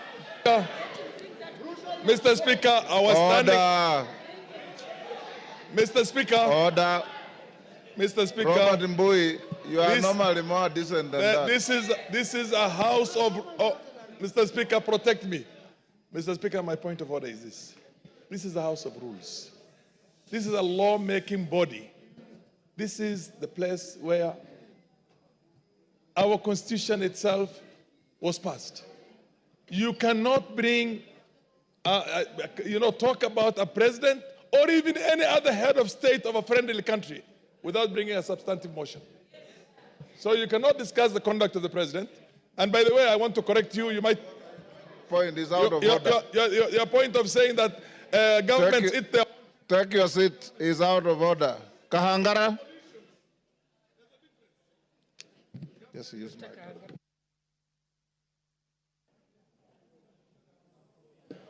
Honorable Kahangara.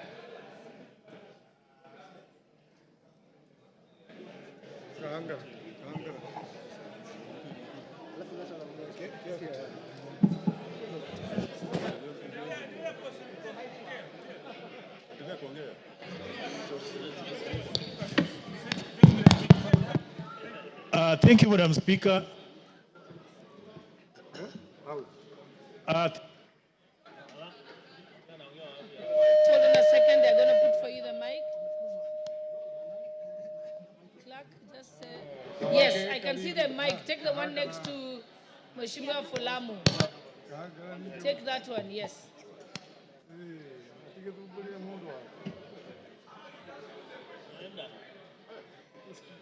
He's gone to the one you had given him.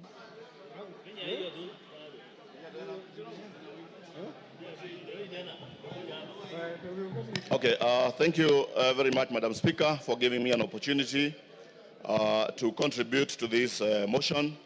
And I want to say that from the onset, I am in support of the motion, the special motion for the impeachment of the Deputy President of the Republic of Kenya. Madam Speaker, let me say that this country, Kenya, is a country that is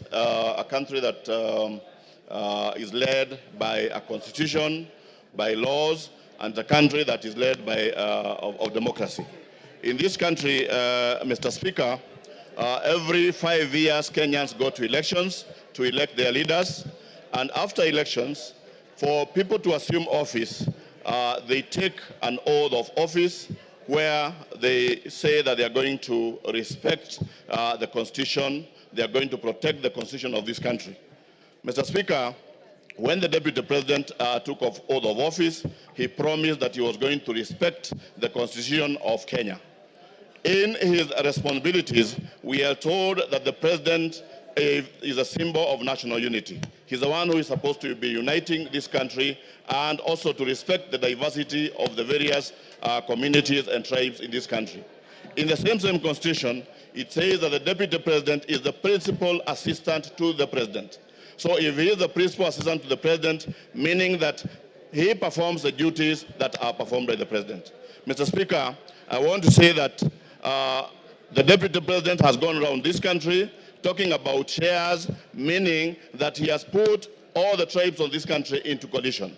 And I want to thank the member who brought this particular motion, because we are saving this country from somebody who is, I would call a suicide bomber, somebody who is ready to die, somebody who wants to die with Kenyans. And we want to say that we are ready to fight tribalism, ensure that this country continues in...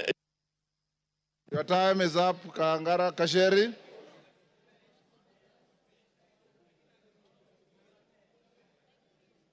Give Honorable Njeri the mic.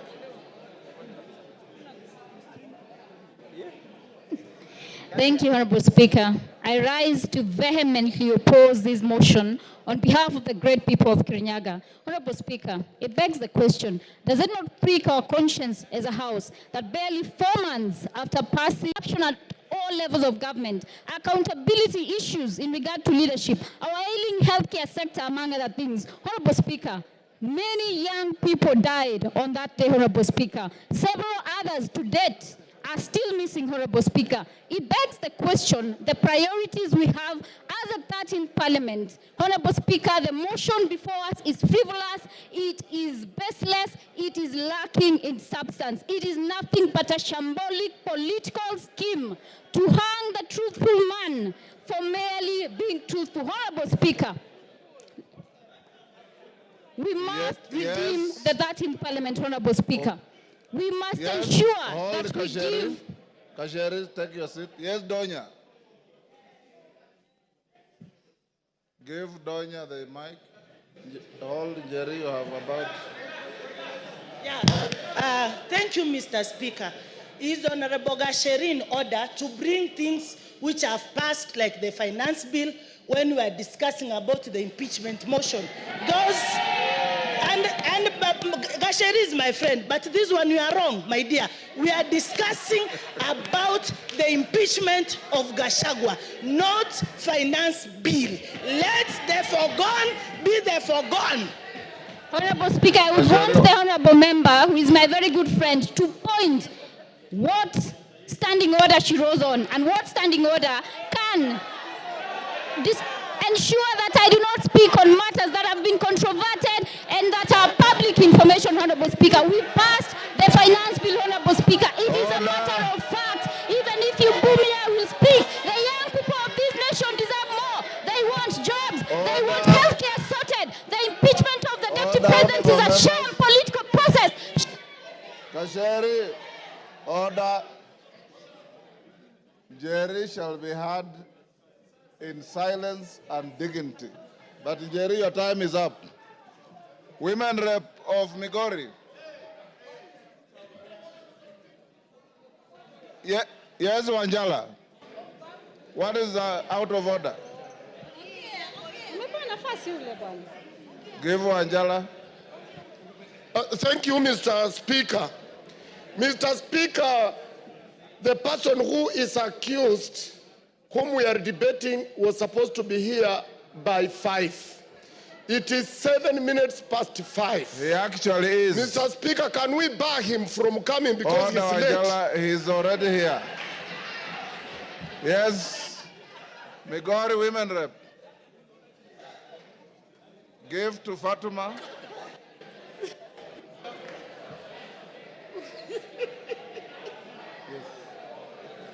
I look for you to speak. You had gone out. Thank you, Honorable Speaker. Thank you, Honorable Speaker.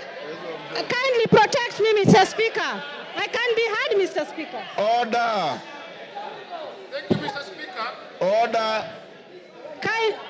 Order. Excuse me, Honorable Member. Please give me time to speak. Order. Mr. Speaker, thank you for the opportunity you have given me. And as I stand here as a Muslim, I don't know when I'll die. In case I die before the impeachment time, I vote yes, Gachagua must go. Mr. Speaker, I will take you to the Bible, Proverbs 23, 10 verse 11. And it says, please keep quiet. And it says, don't move an old stone that marks a border, and don't take fields that belong to the orphans. God, their defender, is strong. He will take their side against you. I want Gachagua to know, the former deputy president of Kenya should know that when you touch anything of the orphans, it is not Kenya Kwanza, it is not Azimio, but it is God Almighty that will pull the fire on you. I will return to the Quran. The Holy Quran in Surah An-Nisa said, surely those who eat up property of the orphans unjustly, they only eat fire into their bellies, and soon they will enter a blazing fire. I am telling the former deputy president of Kenya that you have eaten fire into your belly, and the fire will surely burn you. Mr. Speaker, as I finish, Mr. Speaker, I have heard that the deputy president has 21 lawyers. How much does the deputy president earn to have 21 lawyers? And I understand each lawyer is paid 10 million. And I'm telling Kenyans, it is your taxpayers' money. Your time is up. Rueda. Honorable members, we are coming to an end. Order, honorable members. I've given the floor to member for Lamu East. Asante Bwana Spika. Bwana Spika, umoja wa taifa ni muhimu sana, na vile ilivyofanyika na naibu wa rais ilionekana kwamba hakuna umoja. Nataka ieleweke kwamba watu wa mlima wanaishi sehemu zingine. Kule kwangu Kiunga niko na watu wa mlima, na kile wanachoona zaidi ni sand dunes. Hawaoni mlima, wanaona bahari. Nataka niseme ile kuzungumzia kuhusu NIS ilikuwa ni grave mistake. Wamekosea sana. Afadhali angetaja Nurdin kama akona shida naye kuliko institution ya NIS. Ni kutufanya sisi tukae dhaifu katika maadui zetu. Kwa mfano Al-Shabaab wataona vipi sisi kama tuko weak. Ingine nasema, ukiwa unatukana mwanamke, na tena hii ikuwe kwa mtu yoyote, yule anatukana mwanamke ajue mwanamume yote anatukana mwanamke, mashimo yako 7 kwa kila mtu alioumbwa. Wanaume wanayo, wanawake wanayo. Kama ni malaya basi ni wote wanaweza kutumia kwa malaya. Hii jina ya malaya nimechoka kusikia. Ingine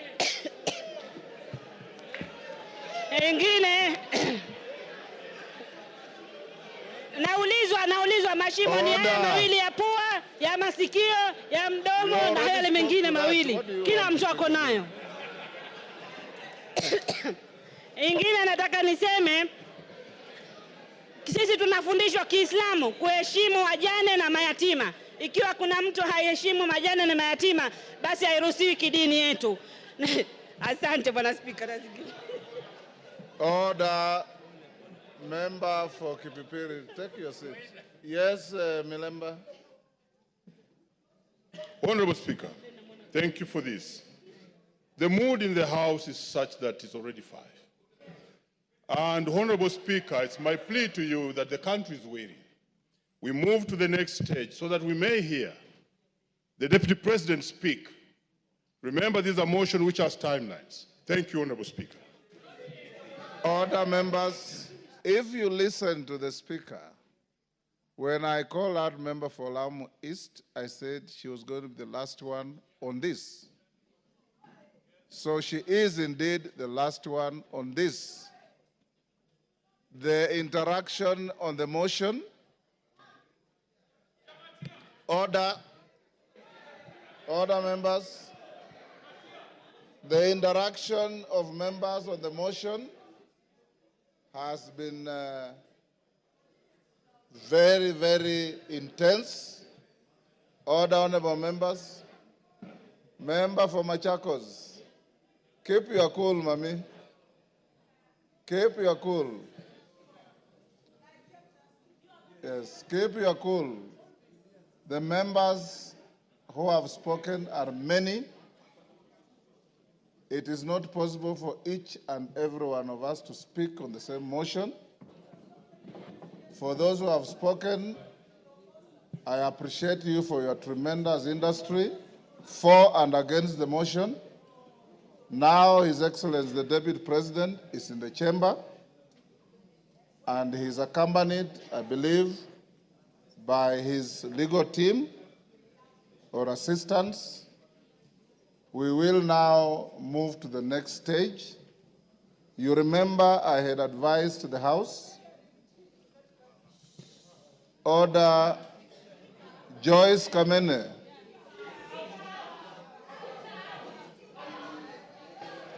This is not a moment where the Speaker can exercise the option to exclude you from proceedings, but I know you differently. You are normally a very dignified person. I don't know what is the problem today. I want to urge the House that as we move to this stage, you remember we said at 5, the Deputy President had been assigned 2 hours in accordance with the standing orders. The standing orders say not more than 2 hours. So he may exercise to spend the 2 hours or less as he wishes. Secondly, once he finishes, then the minority leader, majority leader, will take the floor as we had agreed. After that, then the mover will be invited to reply. And after that, you will go into a voting session.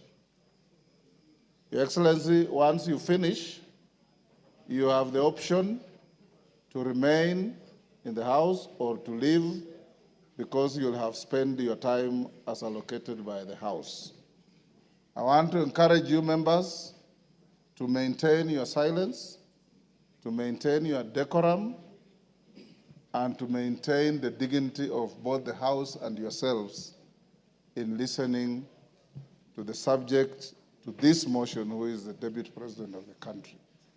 And I invite you, Your Excellency, you have a choice. You have a choice between speaking yourself or speaking through your legal counsel. Yes, Kamket, what is out of order? Your Excellency, you may take your seat. Let us hear him. Mr. Speaker, while I did not want to interrupt His Excellency the Deputy President, who is my brother-in-law, Mr. Speaker, yesterday the Deputy President on national television referred to this House in unpalatable terms. And Mr. Speaker, while it is his right to say whatever he wants to say, as a former member himself, Mr. Speaker, would I be in order, Mr. Speaker, that the Deputy President, as a precursor to his speech, apologizes to this House? Mr. Speaker, this House, Mr. Speaker, he used the words, he referred to this House as a theater of the absurd. Mr. Speaker, this House is an honorable House of the people of Kenya. These are elected members of Parliament, Mr. Speaker. This House is neither a theater, neither is there absurdity in this House, Mr. Speaker. So I would request, Mr. Speaker, that the Honorable Deputy President exercises, dignifies this House by offering an apology. I know he has very little support in this House now. You've made your point. But he may get a little support even just from that apology. He has to apologize to this House, Mr. Speaker, before he proceeds with his speech, Mr. Speaker. Thank you very much. Order. No more points of order. Your Excellency, Deputy President, as you take the floor, this morning, the Speaker made a communication and indicated that we found it abhorrent that some of the contents of your your speech, your statement last evening, in which you described this House in not very good terms. We also indicated that the rules of this House preclude matters pending before the House from being canvassed in other fora, particularly by members of the House, and to an extent of broad interpretation of the standing orders, a person who is subject to the motion going on in the House. It is spilled milk, it's water under the bridge. You said what you said, but it is only fair that being an immediate former member of this House, that you exercise your conscience to hold as to whether this is a theater of the absurd or is an honorable National Assembly of the Republic of Kenya. You may start by addressing that. Thank you very much, Honorable Speaker. And thank you, the honorable members present, for according me this opportunity to prosecute the matter before us. Mr. Speaker, sir, I have tremendous respect for this great institution, having served here for 5 years between 2017 and 2022, and I appear here in a very nostalgic moment that I'm back in the House where I stayed for 5 years, despite the fact that I've come under difficult circumstances. Mr. Speaker,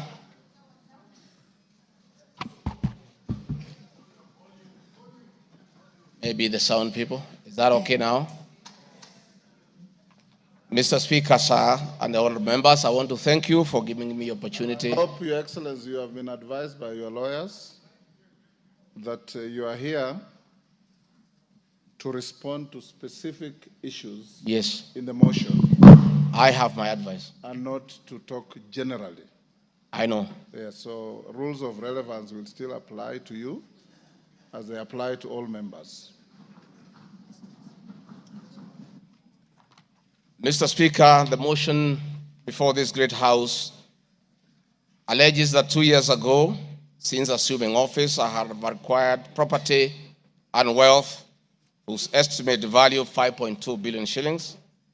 A significant number of properties to which this sum of 5.2 billion is erroneously and maliciously attached belonged to my late brother, the Right Honorable James Ruto Gachagua, and as demonstrated by his will, a copy of which is attached. The fact as follows. Olive Garden, my response. The allegations that I own the Olive Garden Hotel is false. The Truth is that Olive Garden Hotel used to belong to my deceased brother, the late Honorable James Ruto Gachagua, and therefore has never been my property. This is information that most of you may be aware, as it is in public domain. Upon his demise, my late brother left a will in which, in his recognition that I can take care of his family, he appointed me as one of the executors of his estate. In the said will, my late brother directed that the hotel should be sold, among other properties and proceeds distributed as per the will. I'm also listed as a beneficiary together with other persons named therein. In accordance with these instructions, the hotel was sold by the executors to a third party. Owing to the above, I do not own the hotel and have never owned it, contrary to accusation in the motion. For the benefit of this august House and the general public, I have annexed to this response copies of the following supporting documents: my late brother's will, sale agreement dated 17th May 2023, an official search for Olive Garden Hotel Limited. Mr. Speaker, Vipingo Beach Resort, just as in Olive Garden, above this allegation is also false. Vipingo Beach Resort belongs to the estate of the late James Ruto Gachagua. For the benefit of this House and the general public, I have attached annexed to this response copy of the official search for Vipingo Beach Resort Limited, confirming that the hotel is still in the name of my little brother's estate. Queen's Gate Service Apartments. The allegation is also false, as the property belonged to my late brother. Queen's Gate Service Apartments, registered in the name of Vipingo Beach Resort Limited, was sold to Cooperative Bank of Kenya Limited, Staff Retirement Benefits Scheme, as evidenced by the agreement for this dated 4th May 2022 and a transfer dated 5th October 2022, marked Annex RG6. Land parcel Uhuru Kiamariga 2023 in Madeira East constituency, which have originally constructed a helicopter landing facility. My response is, I do confirm that I own the above referenced property, which is approximately 2.5 acres in size, and which I have planted napier grass for my dairy cows. I purchased the land in the year 2023 for 3.5 million from farm proceeds coming from my dairy farm.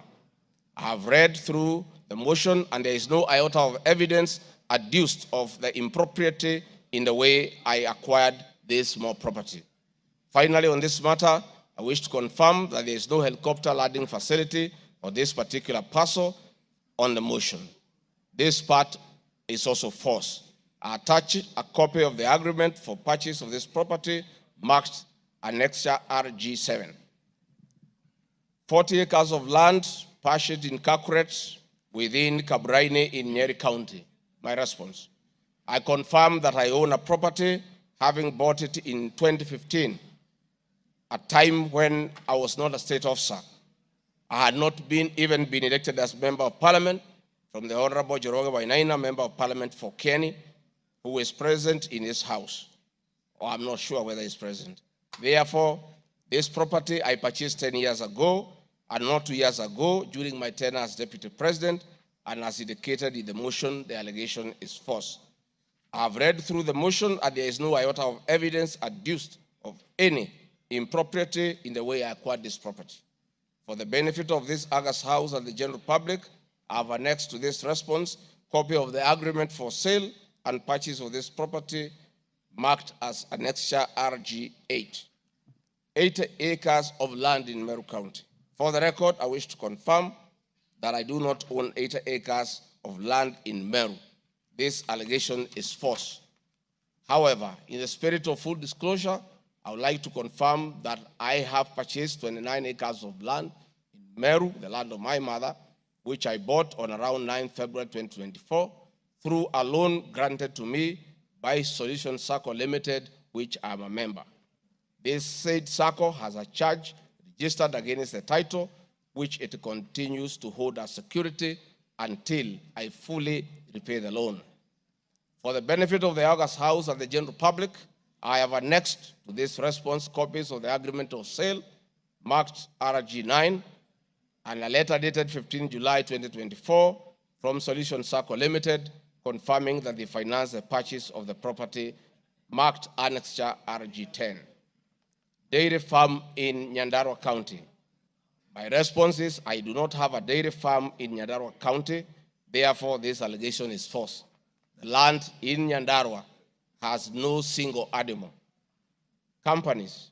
The motion alleges there are 22 companies owned by my family members and which have been used to massively launder money and conceal proceeds of crime, corruption, and benefit from influence peddling. My response is the mover of the motion has listed the 22 companies associated with me and has alleged that they have been used to massively launder money and conceal proceeds of crime, corruption, and benefit from influence peddling. I've carefully gone through the motion and I have not seen any evidence to support or prove the allegations therein.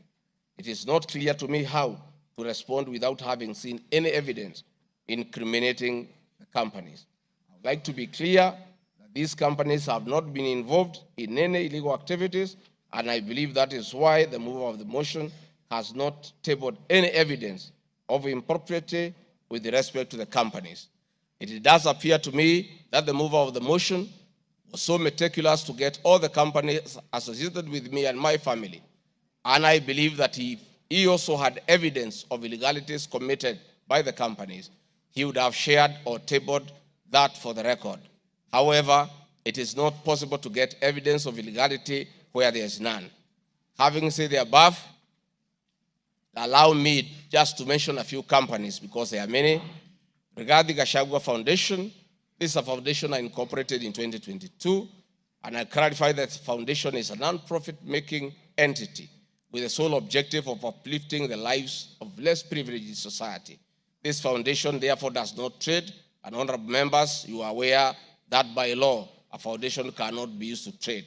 Since incorporation, the foundation has received a total of 12 million shillings, which has been utilized as per the schedule marked Annexure RG11, which is paying school fees for children in Pwani University and other universities across the country. Dorcas Rigathi Foundation, because she is not here to defend herself, this is a foundation founded by my wife, Pastor Dorcas, incorporated immediately we came into office as a non-profit making entity for the sole purpose of rehabilitation of drug addicts, widows, single mothers, and orphans. A brief write-up of this foundation, together with its achievements, is annexed herewith as Annexure RG12. It is in public domain that Pastor Dorcas have been around the country doing work of rehabilitating drug addicts and helping others who have challenges. There are many other companies that are here, but I don't, because this is a house of record, I don't want to bother the members of parliament of going through all of them. I want to probably only talk about Manyora Investments Limited, named after my village in Manyora. This company was incorporated 21 years ago before I became deputy president, and it's a company that holds family property. Mr. Speaker, sir, I've been accused of exerting influence on officials in the Ministry of Lands to issue an allotment letter to Manyora Investments Limited and using the fraudulently acquired documents in support of a court case.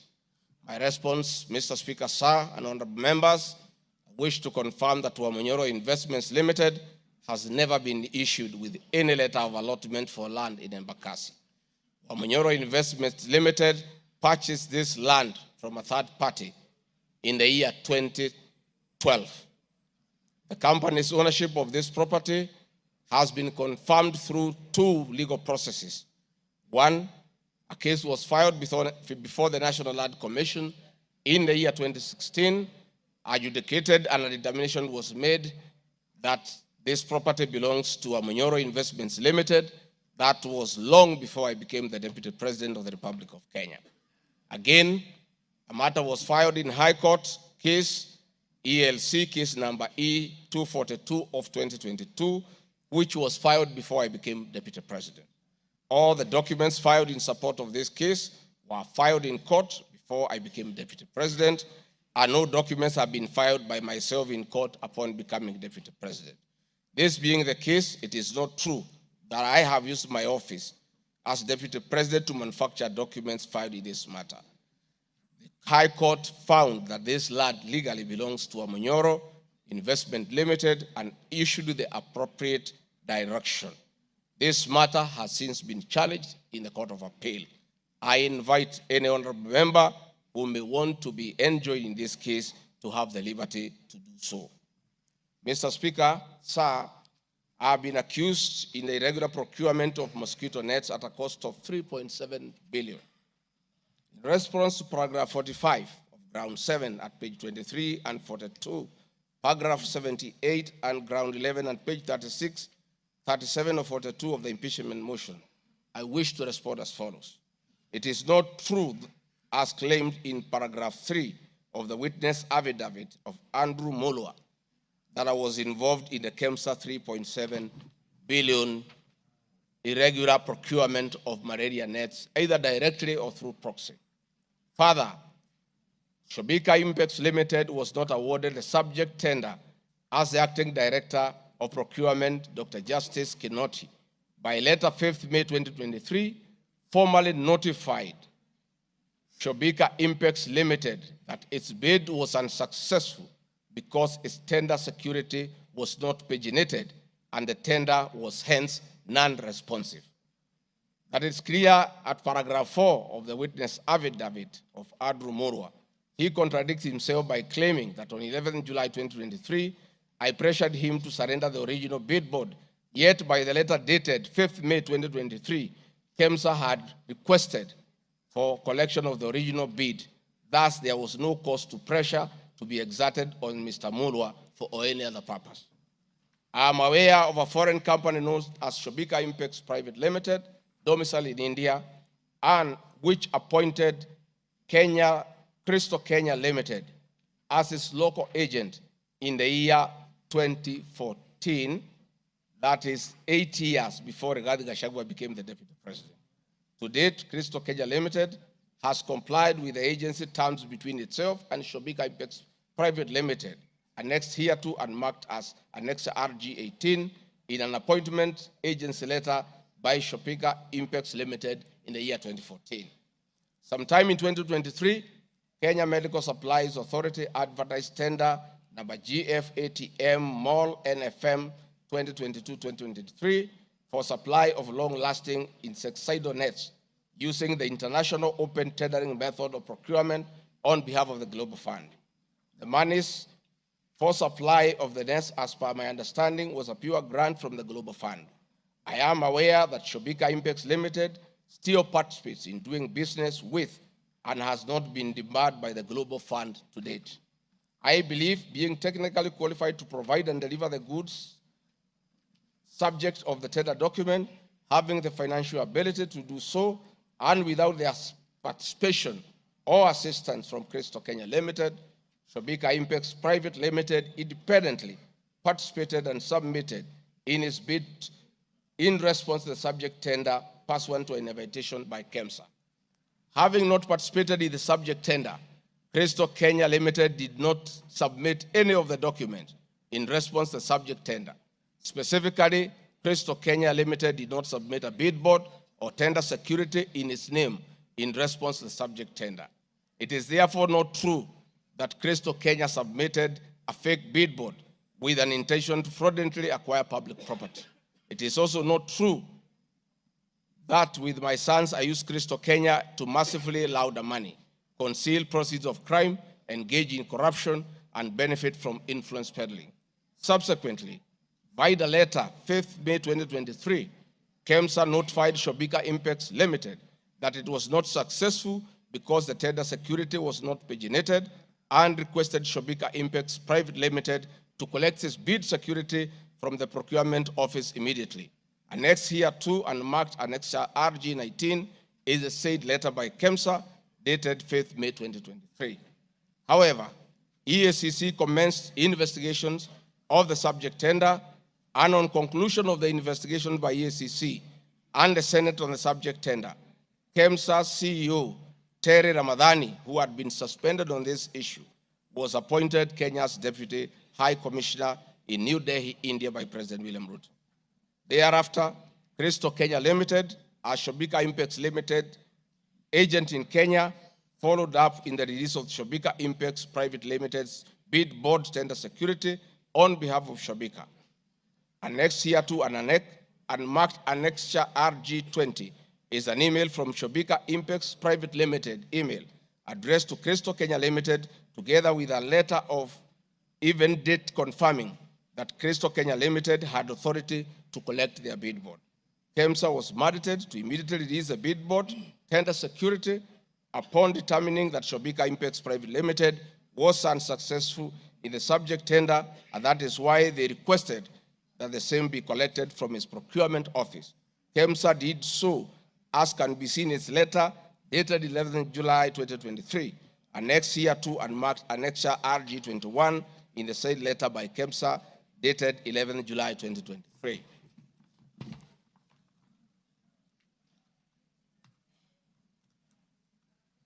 Mr. Speaker, noting that Shobika Impex Private Limited was not successful, it did not supply any goods, and it did not receive any public funds in payment thereof with respect to the subject tender.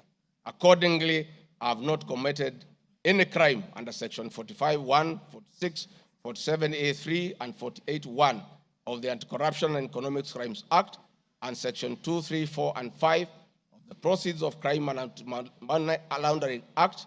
Further, I have not breached Section 34 of the Leadership and Integrity Act, for I did not bully any state or public officer with respect to the subject tender, and specifically, no evidence has been tendered to support the allegation at paragraph 78C of ground 11 at page 37 or 42 of the motion, which alleges that I summoned procurement officers in ministries and institutions, instructing them to direct procurement of goods and services in a specific manner.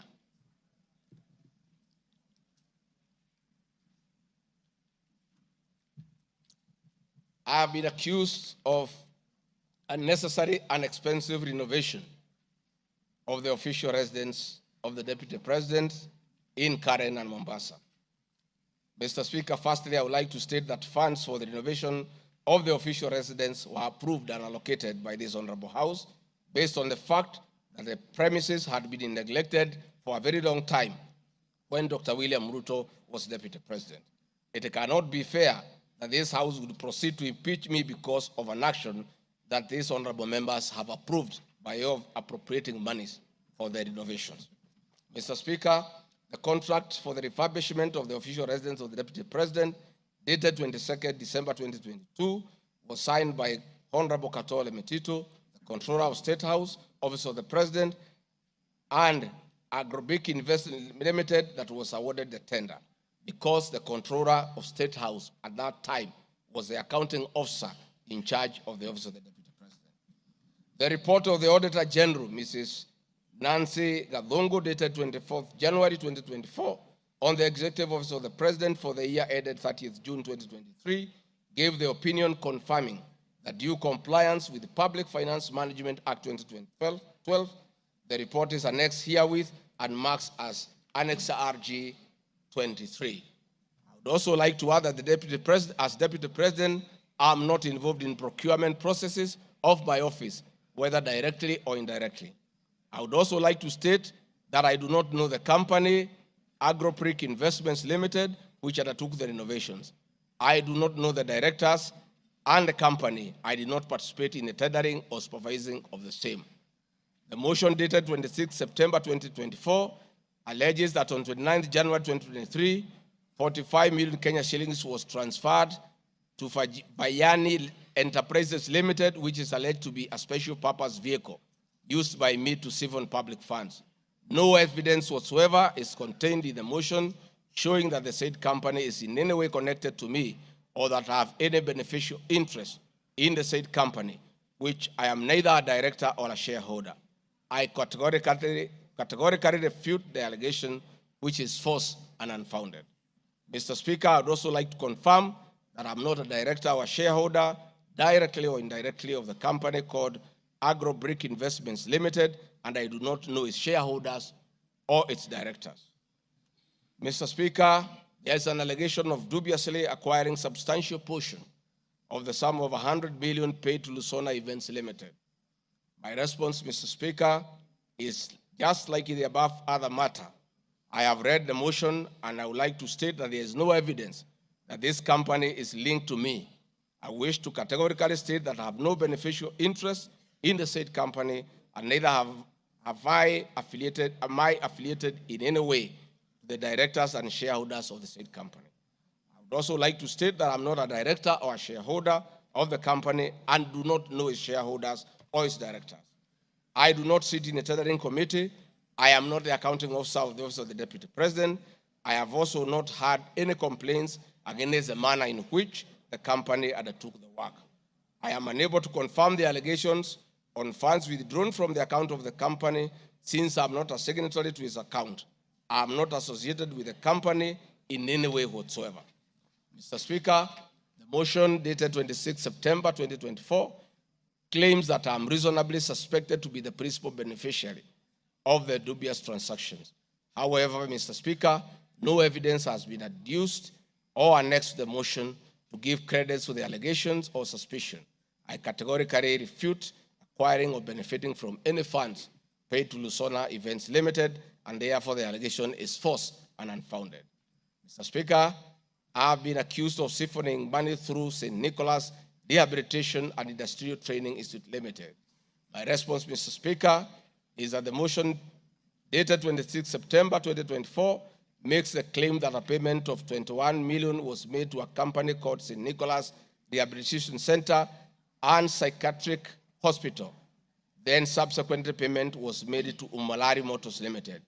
The motion claims that it is suspected that the entire transaction was used by me to siphon public funds and the payments typify money laundering transaction.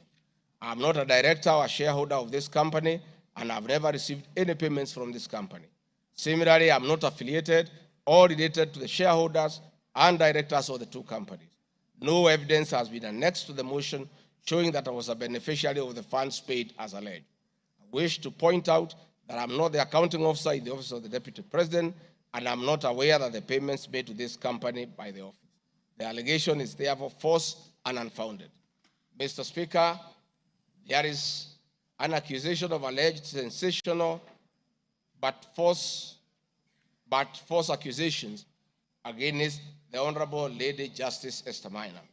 My response, Mr. Speaker, it is alleged in the special notice motion on ground 4 on page 14, at a gross violation of the Constitution, that I publicly attacked the Honorable Lady Justice Esther Maina and forcefully threatened to bring action against her. First, Article 160, Subarticle 5 of the Constitution provides that the judge cannot be found liable in a court of law for actions taken in good faith in lawful performance of their work. This provision is not a bar on freedom of expression guaranteed under Article 33 of the Constitution, nor a bar of the right to seek redress for legal wrongs simply because a wrong is committed by a judge. The exit multiple legal fora in which to take action against a judge for any actions that are not lawful. My statements were protected speech consequent to a decision by the learned judge in a matter involving my personal assets, which I disagreed with and found to be wholly unfair. The matter having been concluded at that stage, my criticism of the decision was not sub judice, nor in any manner prohibited by law. While I respected the ruling of the learned judge, I was in absolute disagreement with it. Contrary to the assertions in the special motion, I did not falsely threaten to bring action against the learned judge.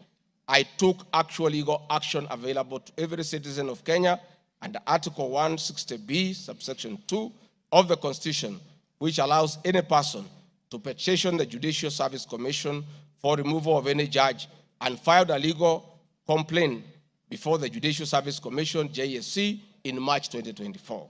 The complaint being live before JSC, discussion of the conduct of the learned judge in the said manner here would be sub judice. A copy of the complaint is annexed herewith, and marked Annexure RG24.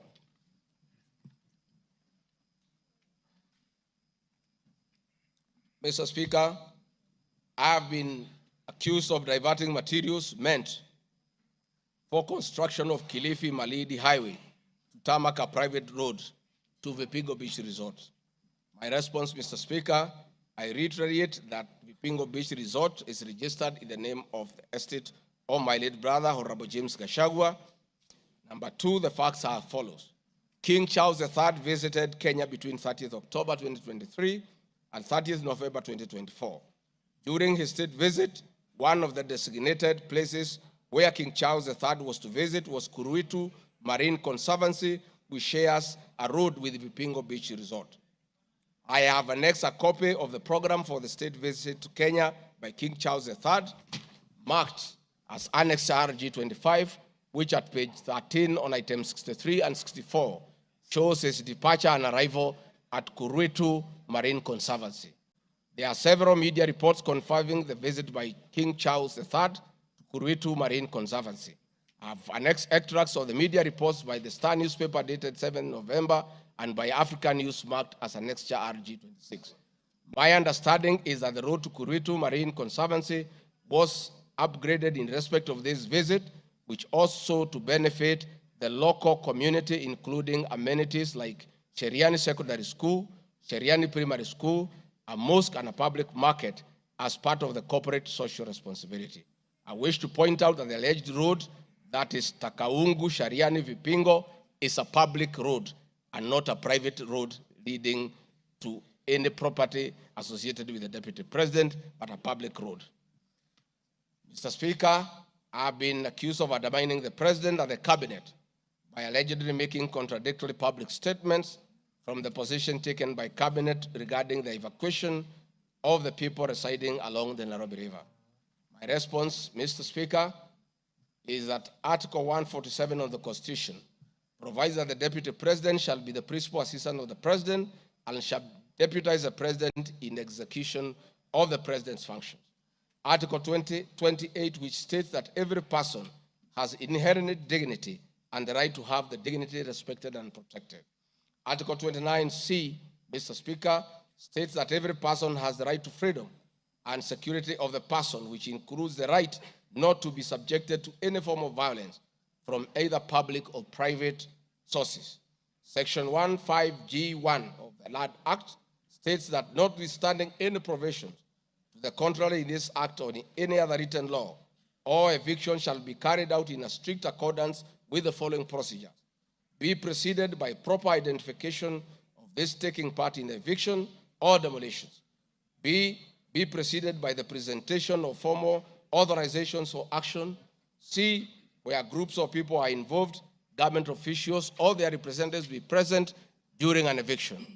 D, be carried out in a manner that respects the dignity, right to life and security of those affected. E, include special measures to ensure effective protection to groups of people who are vulnerable, such as women, children, the elderly, and persons with disabilities, including special measures to ensure that there is no arbitrary deprivation of property or possessions as a result of the eviction. This includes mechanisms to protect property and possessions left behind involuntarily from destruction, to respect the principles of necessity and proportionality during the use of force, and give the affected persons the first priority to demolish and salvage their property. Critically, our Constitution provides at 147(2) that first the Deputy President shall perform the functions conferred by this Constitution and any other functions assigned by the President. Pursuant to Article 3 of the Constitution, I, as well as every other citizen of Kenya, and state or public officers have an obligation to respect, uphold, and defend this Constitution in performing any of my functions.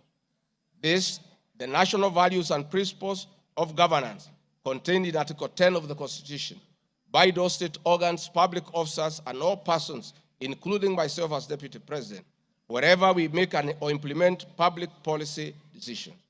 In addition to this matter, Mr. Speaker, these national values and procedures include the rule of law, democracy and participation of the people, human dignity, equity, social justice, inclusiveness, equality, human rights, non-discrimination, and protection of the marginalized. Adherence to these principles become extremely important when we as state officers are contemplating legal evacuation of citizens with a duty to avoid inhuman forced eviction that will be contrary to our constitution and international law. While campaigning with President William Ruto, and subsequently when I was sworn in as Deputy President, the President and I promised as a key pillar of the Kenya Kwanza government that there will be no forced or unlawful evictions and that all evictions will be human and entail legal compensation. Mr. Speaker, the Office of the Deputy President has undertaken extensive engagement with all parties in regard to cabinet decisions on eviction, which I fully support, including the Nairobi River, which is an entity under the Office of the Deputy President and the County Government of Nairobi. Adherence to these principles become extremely important when we, as state officers, are contemplating legal evacuation of citizens with a duty to avoid inhuman forced evictions that will be contrary to our Constitution and international law. Guideline number 6 of the United Nations General Assembly Guidelines for the implementation of the rights to adequate housing prohibits forced evictions and that the state should ensure that any eviction under domestic law are fully compliant with international law. The guidelines further require meaningful engagement with communities to ensure that the rights of residents are implemented cooperatively without the need for eviction procedures or police enforcement. Of government directives on the eviction, save for the fact that on being informed that the persons residing along Nairobi River would be evicted and paid 10,000 shillings only, which I and many other Kenyans felt was inadequate compensation for eviction. I insisted that the government should abide by the constitutional dictates and international norms while implementing any cabinet decisions, including eviction, and maintain the dignity of the citizens of Kenyans facing eviction. My statements did not and cannot be construed to undermine the president by insisting that people should not be evicted inhumanly and without adequate compensation. Mr. Speaker, I've been accused of undermining devolution by allegedly holding a meeting in Nairobi Wakulima Market. The motion alleges that on 28 September 2024, I unlawfully interfered with the running of the Nairobi City County government by holding a public rally where I allegedly incited citizens against lawful directives of the county government on planning and allocation of markets. My response, Mr. Speaker, is that the motion alleges that on 20 September 2024, I unlawfully interfered with the running of the Nairobi City County government by allegedly inciting citizens against lawful directives. Article 6(2) of the Constitution provides that the government at national and county levels are distinct and interdependent and shall conduct their mutual relations on the basis of consultation and cooperation. This being the case, it cannot be said that there is a violation of the Constitution when someone from the national government makes a comment on matters relating to county government. The traders had sought me out to intervene and request the governor on their behalf to dialogue with them and seek a solution to the grievances with regard to the relocation of markets. I request that a video, annexed RG video 3, be played for the benefit of members to say what I said.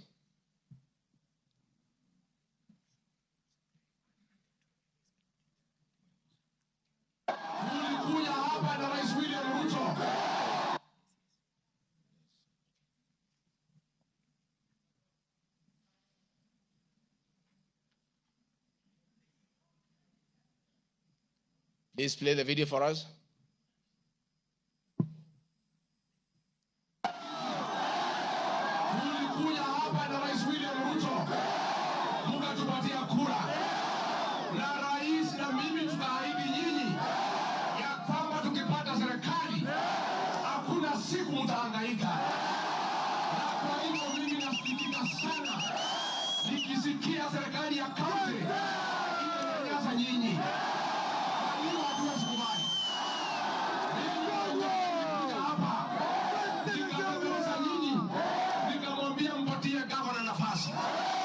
Gavana wetu Sakaja tukakubaliana ya kwamba akiwa gavana wa Nairobi, Rais William Ruto akiweko, akiwa mdogo wake, wafanyabiashara wetu watapata nafasi ya kufanya kazi yao. Na mimi nataka kuomba kwa heshima, wale wote ambaye tumepatiwa nafasi ya uongozi na Wakenya, tukumbuke ya kwamba tulipata nafasi ya kuongoza kupitia kwa kura ya wananchi. Na tukumbuke ya kwamba wakubwa wetu, wadosi wetu ni Wakenya. Na hakuna siku tutaweza geuka Wakenya. Sababu ndio walitupatia nafasi ya uongozi. Si nyinyi mlituandika kazi? Kwa hivyo mimi niseme ya kwamba niliuliza gavana mketi chini, kuwe na mazungumzo, kuwe na maelewano. Watu ni wananchi na wananchi ni watu ya kusikizwa. Kwa hivyo mimi niko hapa kumhakikishia ya kwamba nimemuuliza gavana kwa heshima, na mimi sina kiburi. Mimi namuomba akiwa kiongozi wetu hapa Nairobi, asikuwe mtu ya kugeuka watu walimchagua.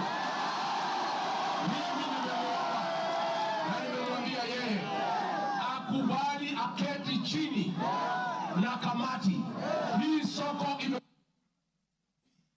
Thank you, Mr. Speaker.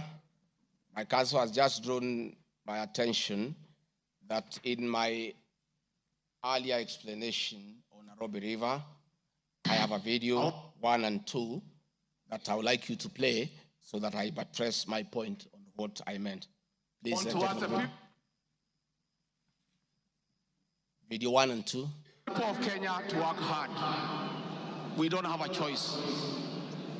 Once we try to fix this economy and create a good working environment where we don't criminalize enterprise, where ordinary Kenyans are allowed to work, where businessmen are not harassed by KRA,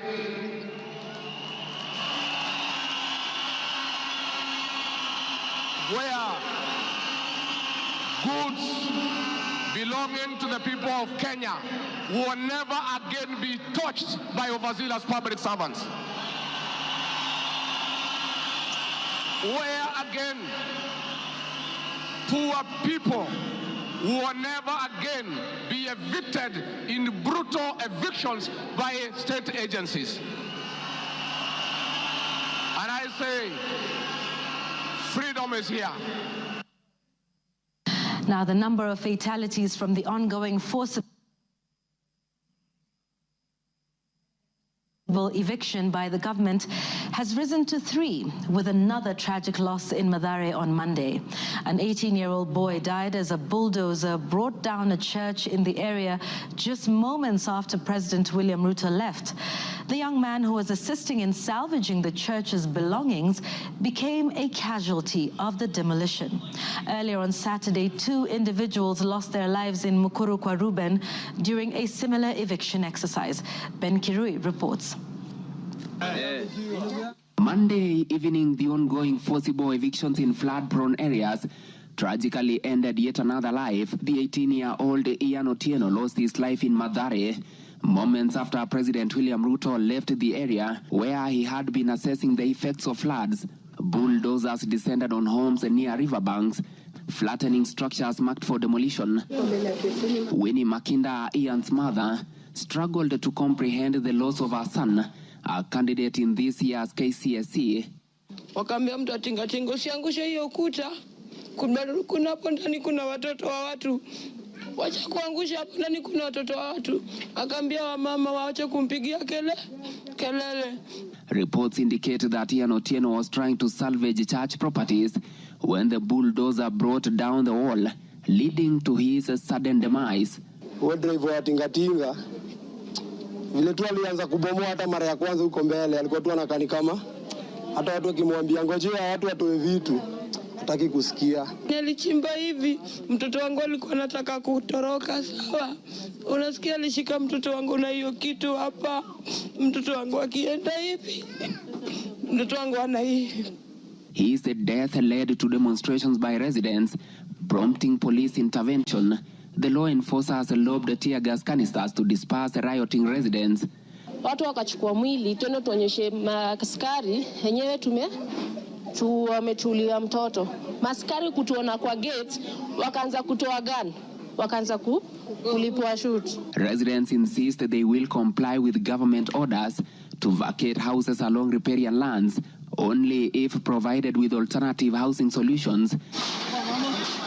Saturday's demolitions in Mukuru kwa Ruben claimed 2 lives and injured 3 others, sparking outrage among residents who blamed the government for forcible evictions despite many not yet being relocated. Last week, the government mandated the evacuation of all residents from risky areas within 48 hours, including those near dams, those in areas prone to mudslides, and Kenyans residing on riparian lands. Ben Kirui, Citizen TV, Nairobi. Hakuna tena mambo ya evictions katika Nairobi. Kama kutakuwa na maneno, ni maneno ya relocation ambaye itakuwa ni kwa utaratibu bila ya mwananchi kuvunjiwa nyumba. Uwezi kutoka nyumbani alafu unarudi jioni unakuta masufuria barabarani na blanketi sijui imekaa wapi. That one will not happen again.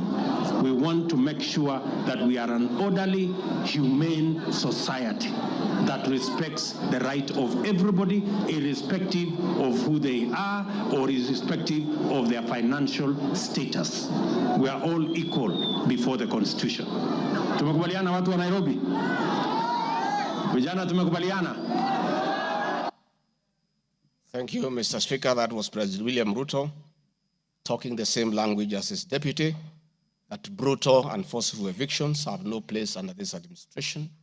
We have seen a video of brutal eviction. We have seen young children crying in tears. The deputy president is being accused of undermining his boss by just doing what his boss said, that we should never forcibly, brutally evict the people of Kenya. Mr. Speaker, the leadership of Nairobi business traders approached me sometime in March 2024 at the official residence to discuss multiple issues affecting business and requested engagement in the solution and intervention on these issues.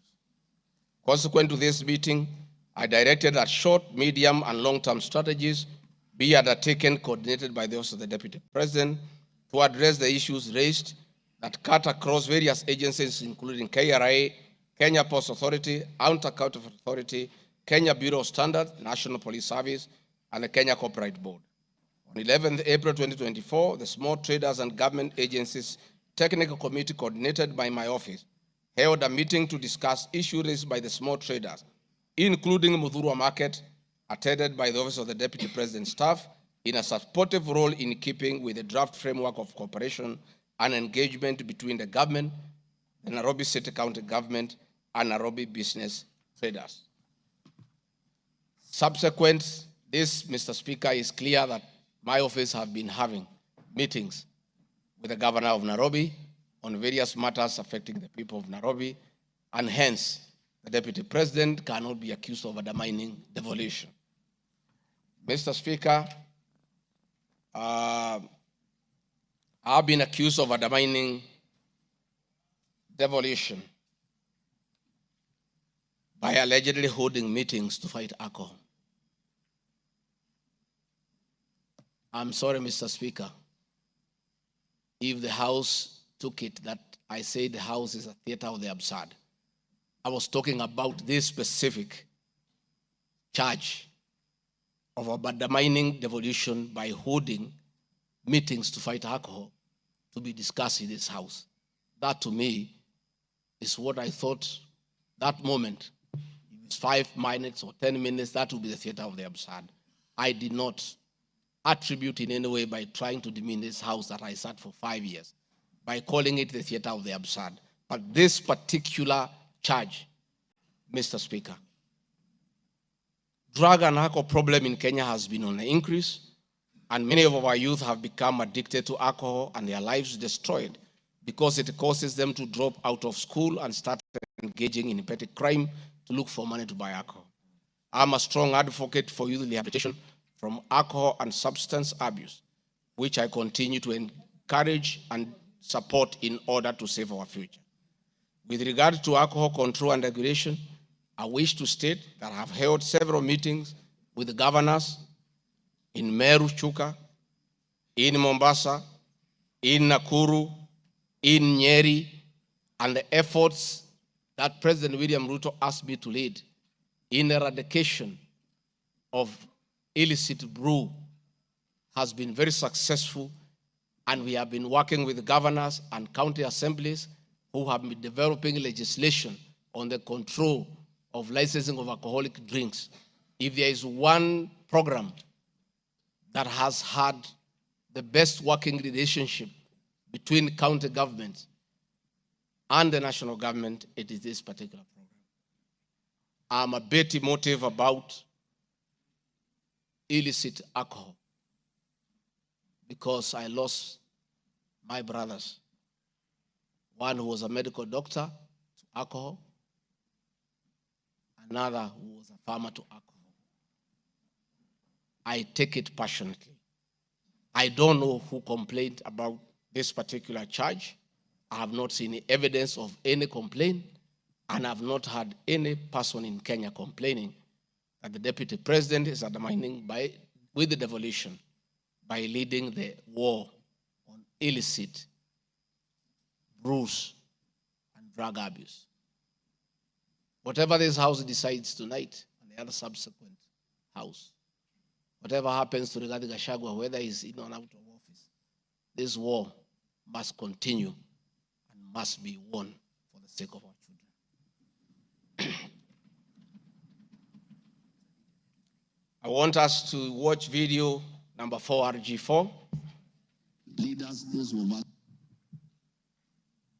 who have been elected, Madam Waiguru, Governor Kahiga, Badilisha, Kangata, Wamatangi, what shall we tell our people? Where are we? What shall we tell the people who elected us? When we meet them, what shall we tell them? When our children got wiped out by alcohol and drugs, where are we? We'll have nothing to say. Dede Nyoro, Kimani Ichung'wa, Madenge, mutaambia watu nini? Mukami, mutaambia watu nini? So please, this forum here today, let us be open and candid. Speak from your heart. Let us know what ails us. What is it must we do? We have the support of the president, and he is waiting. He has told me by 7 p.m. today, he wants a report. He cannot accept the situation. He cannot. Neither can I, and none of you should accept this situation. It is not right. It is not fair. It is not acceptable. We must deal with it as leaders. And we are here, we are all leaders. As an OCS, you are a leader. That's why we have been given that responsibility. As an ACC, you are a leader. County Commissioner, wewe ni kiongozi. DCIO, wewe ni kiongozi. Sisi ni viongozi. Na juu ya hayo, sisi ni wazazi. Tafadhalini, tukubaliane, tutafute suluhisho. Na tukipata, tuende tufanye kazi. It is possible. It is doable. It is something that we can do. Thank you, Mr. Speaker. It's very clear that the meeting had all governors, members of parliament who are present here today, policemen, everybody, and we are all in agreement that the war must be won. It cannot, but the deputy president should be impeached for leading the war on alcohol. Sensational statements against the National Intelligence Service, its Director General, and officers. Mr. Speaker, during the assumption of office, I took an oath of allegiance in the following terms. Oath or solemn affirmation of allegiance to the President, Deputy President. In full realization of the high calling, I assume as Deputy President of the Republic of Kenya, I do swear solemnly affirm that I will be faithful and bear true allegiance to the Republic of Kenya, that I will obey, preserve, protect, and defend this Constitution of Kenya, as by law established, and all other laws of the Republic, that I will protect and uphold the sovereignty, integrity, and the dignity of the Kenyan people. So help me God. That is the oath that I took in Kasarani. Article 239 Article 3 of the Constitution provides that in performing their functions and accessing their powers, the national security organs and every member of the national security organ shall not act in a partisan manner, further any interest of a political party or cause, or prejudice a political interest or political cause that is legitimate under this Constitution. Article 239, sub-article 5 of the Constitution provides the national security organs are subordinate to civilian authority. In relation to this allegation, I wish to state that the National Intelligence Service holds a very critical role in ensuring the safety and security of our country. They are responsible for gathering intelligence and share it with all our law enforcement agencies to ensure that the country is safe at all times. Consequently, when the country was caught flat-footed with regard to the scope and extent of the public's dissatisfaction with the Finance Bill 2024, which degenerated in a Gen Z protest, it pointed to the failure of the National Intelligence Service in carrying out its mandate. I am persuaded that the National Intelligence Service ought to have known beforehand that the public was completely opposed to the Finance Bill, and they ought to have briefed the President before the protest began, and this would have caused a change of tact by government regarding the proposed bill and the protest which culminated in the loss of innocent lives and destruction of property could have been avoided. Hence, I expressed my opinion on this in my public media briefing in Mombasa, and my utterances were not any different from what happens in other countries when there is a lapse or failure by the intelligence agencies. The nation has witnessed unfortunate instances of several extrajudicial killings, abductions, and disappearances. I firmly believe that if the National Intelligence Service had acted diligently, these instances would not have been witnessed. Under the Constitution, the government agencies are supposed to be accountable to the Kenyan people, including the National Intelligence Service, and calling them out when a dereliction of duty does not amount to undermining them. I am also aware that the Kenya Kwanza government has been at the forefront in calling out officers who do not seem to understand their work. Recently, my boss, the President, publicly complained that there are some PSs and CSs who did not seem to understand their role. Please play for me video number 5, RG5. On President William Ruto has today described some members of his cabinet as utterly clueless and uninformed about the dockets they occupy. And in a sign of trouble for cabinet secretaries, the State House gates were shut for those who arrived late, with both President Ruto and his deputy Rigathi Gachagua giving a sharp tongue lashing to the latecomers. And our Citizen TV's Mutahi reports the atmosphere at the State House, Nairobi, left little doubt on President Ruto's disappointment with a vast section of his 22-member cabinet.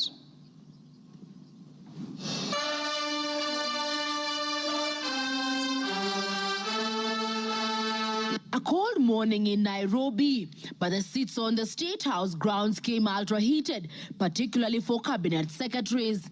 The cabinet members came here to sign performance contracts, but the oral appraisal of the day spelled anything between trouble and outright doom.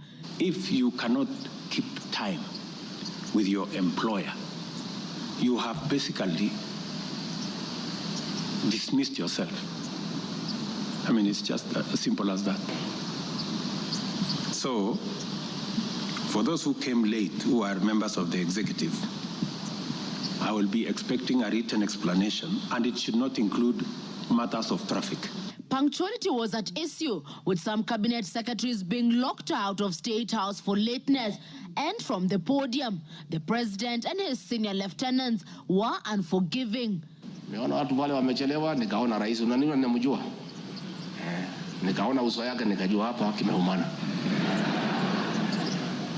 Sababu leo ni siku ya performance contract. Ile siku muhimu sana ya kuja kuweka. Na wewe umefika pale, rais amekaa. Tayari amekaa na ndiye rais wa Jamhuri ya Kenya. Wewe umechelewa ukiwa kuona nani? Who else have you gone to see? One of the things we need to learn in our performance contract is to beat the traffic. For the 19 cabinet secretaries present, the atmosphere at State House progressed from bad to worse as President Ruto and his deputy Rigathi Gachagua issued a blistering assessment of the performance of the cabinet members. Many of you, the people I speak to, don't even know what is going on in your ministries or departments. You have very scanty information. The moment I know more than you in your ministry, then you must begin to understand that something is very wrong. How do you run a ministry or a department or a parastatal if you have no information? That is the highest level of incompetence. Those of us who came with the president from the political space and who are his friends, and we assisted him to become president. Once he gives us a job, that is the termination of that friendship. The friendship with the president will be based on nothing but performance. From travel habits to basic work ethic and even media appearances, it was a brutal ground zero appraisal for the cabinet. Why do you have to honor every invitation that you have been given to every country? Your Excellency, at times we have tried to hold cabinet committees, we can't. 5, 6, 7, 8 ministers are out of the country. Some change clothes at the airport from one country to another. That is the truth. Why can't you regulate yourself? If the president was to travel and honor every invitation, he will be out of this country the whole year. You just have to decide what is useful and other things you can leave to our ambassadors out of the country. So when you hear my deputy saying, find time, travel, but travel and see the people who have hired us, you know, go to different parts of Kenya so that you can get feedback from the public. We have done so much as an administration, but the information is not out there. Our ministers are quiet. They are called for TV interviews, they don't show up to say what they have done. And then the media have a few days because nobody talks for government. I would rather we spend more time explaining to the people of Kenya what we have done in our respective dockets as opposed to travel. And if we have to travel, let's travel up country to where our wananchi are and explain what we are doing. And I remember I called CS Chelugui. I didn't find him, so I called his PS. And I found her, and I explained to her, I told her, look, the public is not understanding this. Did I call you or not on Sunday? You know, I told you this is what the public is saying. Please do more sensitization on Hustler Fund Phase 2. With a very public expression of disappointment in his cabinet, President Ruto has triggered speculation on changes in government as his administration approaches the end of its first year in office. From punctuality to work ethic and general performance, the proverbial axe could well fall somewhere. With the performance contracts expected to foster a culture of high performance in the public service and also ensure that public resources are properly utilized, it is also set to offer a framework for President William Ruto to reward performers and also institute sanctions on non-performers. Mutahi Goin, Citizen TV. Mr. Speaker, President William Ruto, my boss, and I have been calling out senior government officials when they fall short of expectations. The Director General of the National Intelligence Service is no exception. He's not above the law. He's accountable to the people of Kenya for his performance. And I have had an argument that we should not call out those in the security sector. I would like you to play the next video. We have the most incompetent Inspector General of Police, I think, in the world. The most incompetent in the whole world. His incompetence may not necessarily play out when things are working, but when things get to ahead and you need some decisions to be made, I can tell you for sure, the gentleman we have as an IG cannot make any decision. Nataka tumwambie ule mtu wa sinema mingi anaitwa nani ule mtu? Ule sijui anaitwa DCI, ule anaitwa nini? Ule mtu anaitwa Kinoti. Awache ujinga. Huyo bwana Kiboti awache ujinga. Sio kama tunaelewana. Huyo Kinoti hakuna kitu amefanya kwa hii Kenya ya kisiasa. Yeye ni mtu ya sinema. Anaendesha makesi kwa magazeti. Anatuandikia barua, sijui barua ya kilomita ngapi. Mr. Kinoti, please save your time. Stop writing to us long letters. Leave matters of elections to IEBC. You have no business in IEBC. You have failed as DCI. We don't want you to fail our elections. Tunaelewana? Huyo bwana Kinoti awache hiyo ujinga yake anaendesha pale, kwa sababu anatukasirisha. Huyo bwana Kinoti tunataka tumwambie awachane na watu wa IEBC wafanye hiyo uchaguzi.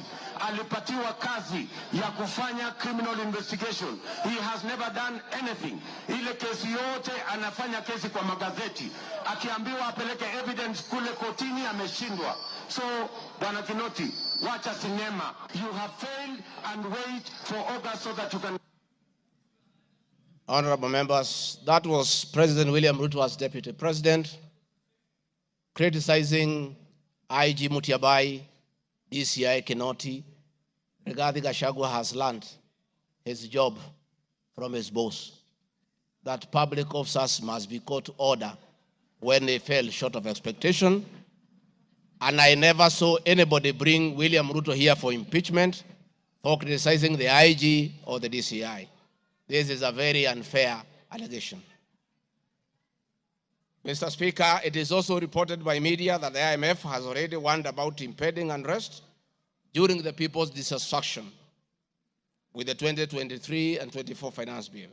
Many of you will recall, Mr. Speaker, after the September 11th terrorist attack in the US, the US intelligence agencies were massively criticized, and an inquiry was even opened to investigate why their intelligence agency was not able to detect and thwart the attack.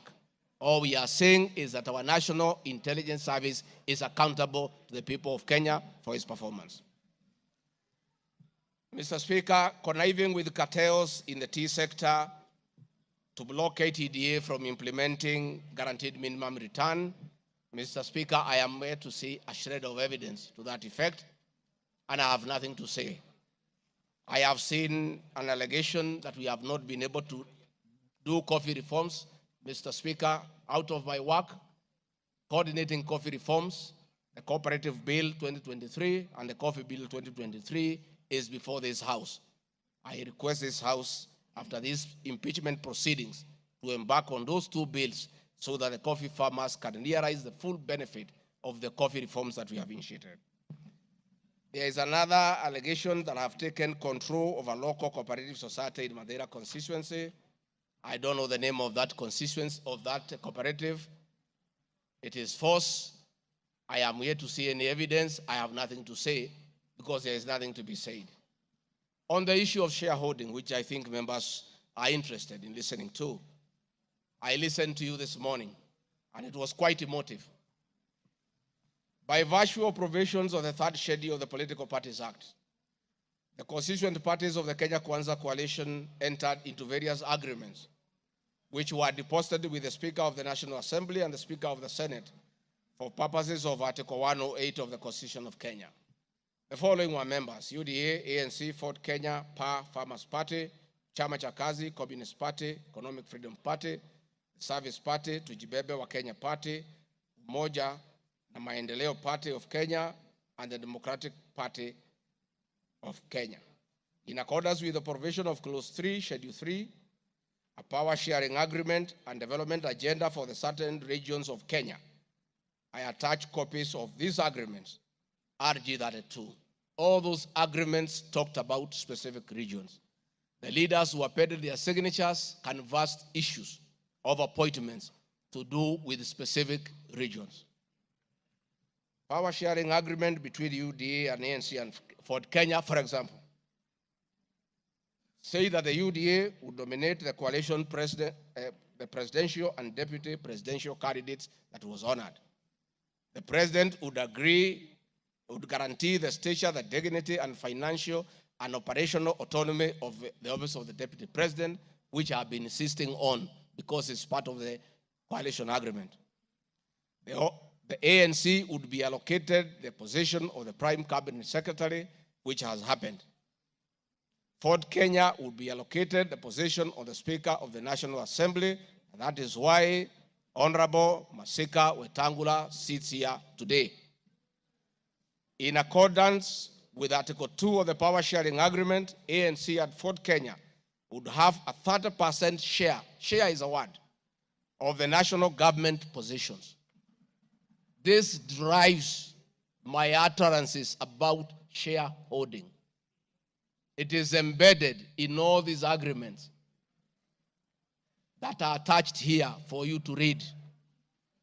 I heard this morning an honorable member saying that the deputy president said the people of Ukambani will not get resources because they did not vote for Kenya Kwanza government. That is not true. The deputy president of the Republic of Kenya does not allocate resources. Resources for the development of the Republic of Kenya are appropriated by the National Assembly of Kenya, where I am today.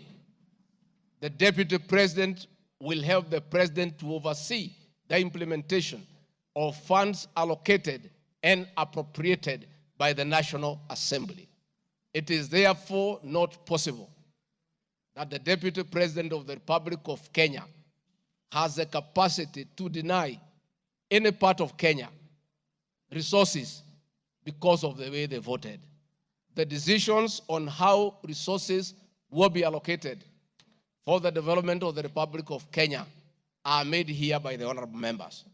If your area has no development, please don't impeach the deputy president. Don't accuse him of not giving you resources. You are in this house to make sure that your area where you come from is allocated appropriate resources because that is your job. The agreements are attached, therefore I don't want to go into them. Let me say my speeches on the shareholder issue were informed by the aforesaid power sharing covenants, which are founded on law, having been deposited with the registrar of political parties, and lessons learned from the well-known disputed 202 NAC power sharing agreement. Further, sharing agreements are a feature of government formation in all democracies in the world that provide for the formation. My pronouncements on the issue, properly understood, are not only anchored in law, but entirely harmless and incapable of being construed as a basis for ethnic animosity, a danger to national cohesion, or a threat to national unity. On the contrary, coalition building has been one of the most important innovations since the disputed 2007 elections in ensuring stability, equitable sharing of political power, national cohesion, and fostering of national unity. Indeed, Kenya Kwanza main opponent in 2022 general election, Azimio la Umoja Coalition, One Kenya Coalition Party, was a political party consisting of 25 political parties who also executed a power-sharing agreement based on shares. I'm also aware that the Jubilee Coalition that executed a 50-50 power-sharing agreement between TNA Party and URP Party for 2013 general election. I have thus not violated Section 13(1)(a) and 62 of the National Cohesion Integration, nor has this commission summoned me to explain any of my comments and how it can affect cohesion. However, notwithstanding the said power share agreement, upon election as deputy president, I went out of my way, as required by the Constitution of Kenya, to serve all Kenyans regardless of their political preferences during the election or ethnic origin. I now produce the following. Video showing some of my speeches all over the country as marked RG Video 7.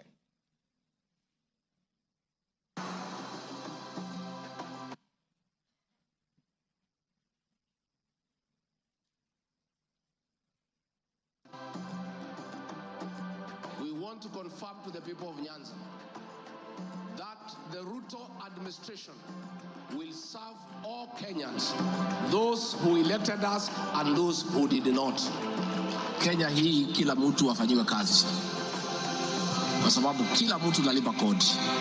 Mimi sikusema Kenya ni ya shareholders. Nilisema serikali, mkiunda serikali wale wanakusaidia kuongoza. Unatakiwa uweke wengi wale walikuamini na wale walielewa manifesto yako. Mimi nimetembea Kenya. Mnasema nilikuwa Mombasa, hii hapana mlima. Mimi nilikuwa Wajia, hii hapana mlima. Nilikuwa Garissa, hii hapana mlima. Nilikuwa Mount Elgon. Nandi nimekuja karibu mara 10. Eldoret nimekuja karibu mara 6. Kericho nimekuja mara 4. Tea conference ya chai tulikuwa na nyinyi, niliweka Kericho. For now, kazi yetu ni maendeleo. Tutafanya kazi na viongozi wote, hakuwa wa chama ile, hakuwa wa chama hii, we don't care. This is a time to serve the people of Kenya, and we shall work with all elected leaders, irrespective of their political affiliation. Mr. Speaker, copies of documents demonstrating my efforts within the mandate allocated me by the President to address security issues and economic equalization programs and policy in historically marginalized areas is Annex RG33. The decision to embrace the broad-based government following the dissolution of cabinet after the Gen Z protest. I attached my video during the launch of the Honorable Raila Odinga's Quest for EU chairmanship at State House, again as a demonstration of my embracing the broad-based government.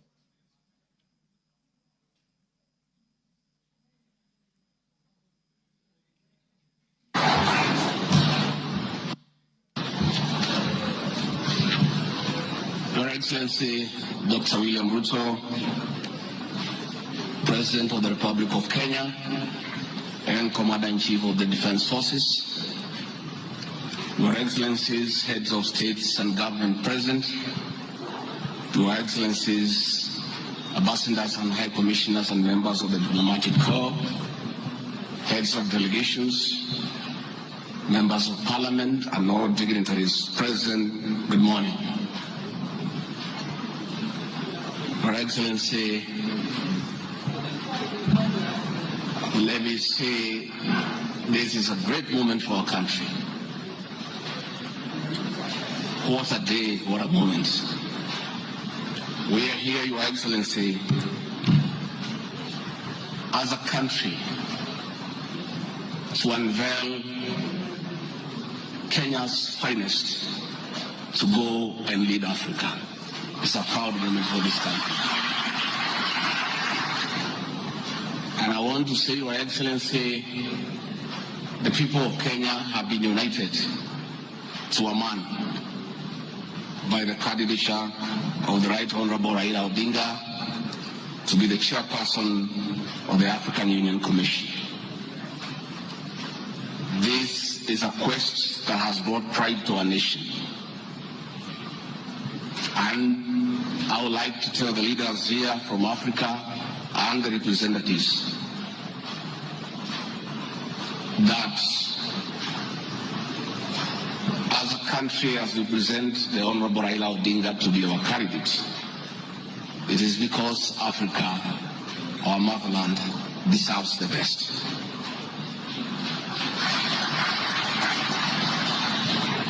The passion and zeal of the Right Honorable Raila Odinga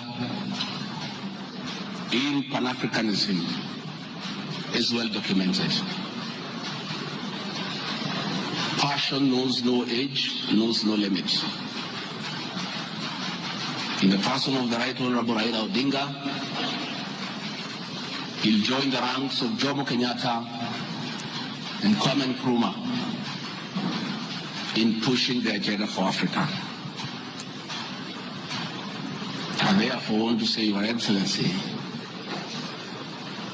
the lessons of today are that Raila Odinga, the Right Honorable, is a man of great resilience, endurance, and perseverance. Today, you are going to unveil the transformation of the Right Honorable Odinga from a national leader to an African statesman. And for us in leadership, we have learned great lessons of resilience, endurance, and perseverance. Somebody may ask, why is Rigathi Gachagua, who has before had issues with the leadership of Raila Odinga, as a truthful man, I had nothing against him. It's only that we were competing for the same position between him and my boss. Now that he is going for a bigger seat in Africa, all of us, from the president, I, and the rest of Kenya, are behind him. And the Right Honorable Raila Odinga,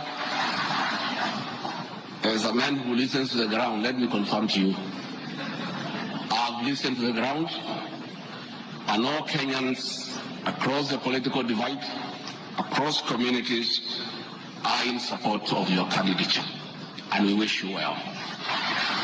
Before I call Your Excellency, let me acknowledge the place of family, not just in our lives, but in leadership. I think it is a great moment for the Right Honorable Raila Odinga. It's appropriate that I acknowledge on behalf of the country the role Mama Ida Odinga has played in the life of this great son of this land. Mama Ida Odinga, we salute you as a country for having been a very strong pillar to your husband in very difficult times, and in his lowest moments you have always been there for him. We ask families to support their spouses. So Mama Ida Odinga, as we wish you happy birthday, it is my hope and prayer that your next birthday will be celebrated at Addis next year. And if you invite President William Ruto to come and he's not able to come, Mr. President, I'll be very happy for you to send me to represent you in that great birthday. We therefore want to say as a country, it's a great moment. And the Right Honorable Odinga, I have noted with a lot of appreciation, my wife, Pastor Dorcas, who is a very prayerful woman, has been praying for me and the President daily. And I noted from yesterday she has added you in her prayer.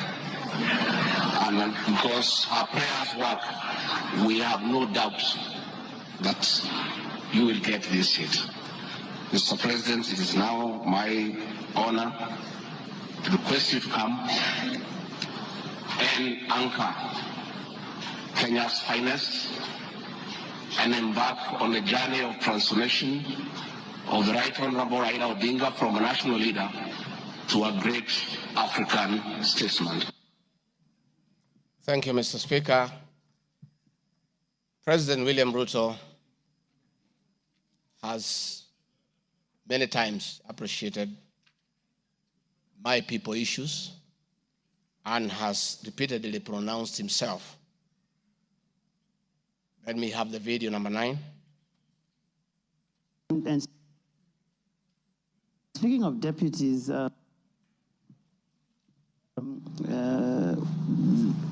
you have in the last few weeks named Mr. Rigathi Gachagua as your deputy. There's been quite a debate, and I'm sure you know that, around running mates in this country. Perhaps this would be a great time to shed light on why you settled on this gentleman. Rigathi Gachagua is somebody I have known. Rigathi Gachagua is a very passionate leader. Rigathi Gachagua is a people's person. He speaks about the things that I speak about. He speaks about ordinary people. He's concerned about matters to do with farmers. He's concerned about the things that are dear to ordinary Kenyans.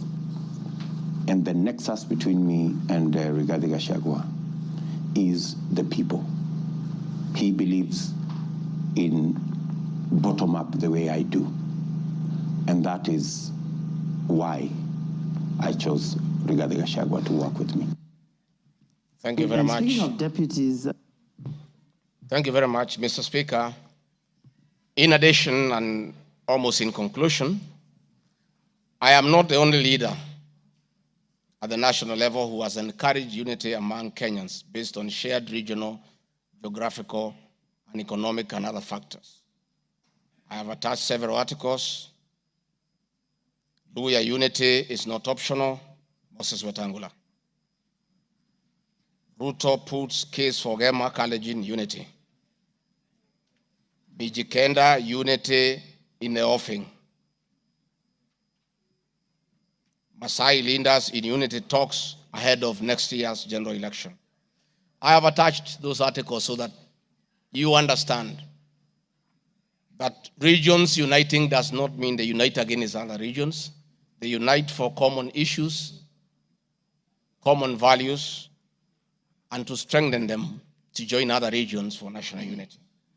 Mr. Speaker, the motion dated 26 September 2024, tabled before the National Assembly, makes the generalized claims that have committed crimes under national laws, Proceeds of Crime and Anti-Money Laundering Act, Penal Code, National Cohesion and Integration Act as anti-corruption and economic crimes. It is on the basis of the claim that it is said that the threshold of impeachment has been met. I'm not aware of any active investigations by any state agency for offenses under the said laws, neither have I been called upon to record any step pertaining to any investigation. Just like any other Kenyan, the Constitution accords me the presumption of innocence in relation to criminal offenses until the contrary is proved in a court of law on a specific standard of evidence.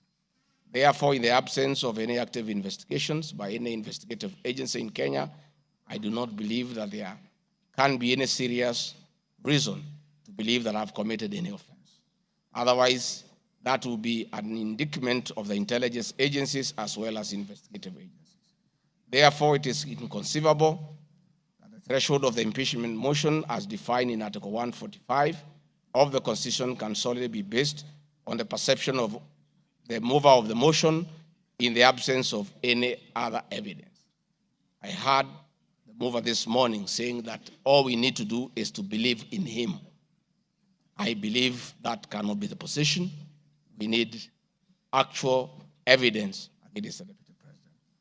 The net effect of the impeachment of this basis of allegations of criminal offenses, whose evidence has not been tried and tested in court of law or by bodies mandated to investigate, would be to disqualify me from the possibility of holding public office in relation to Article 99(3) without the benefit of due process of law and exhaustion of the systems of appeal as provided in the Penal Code.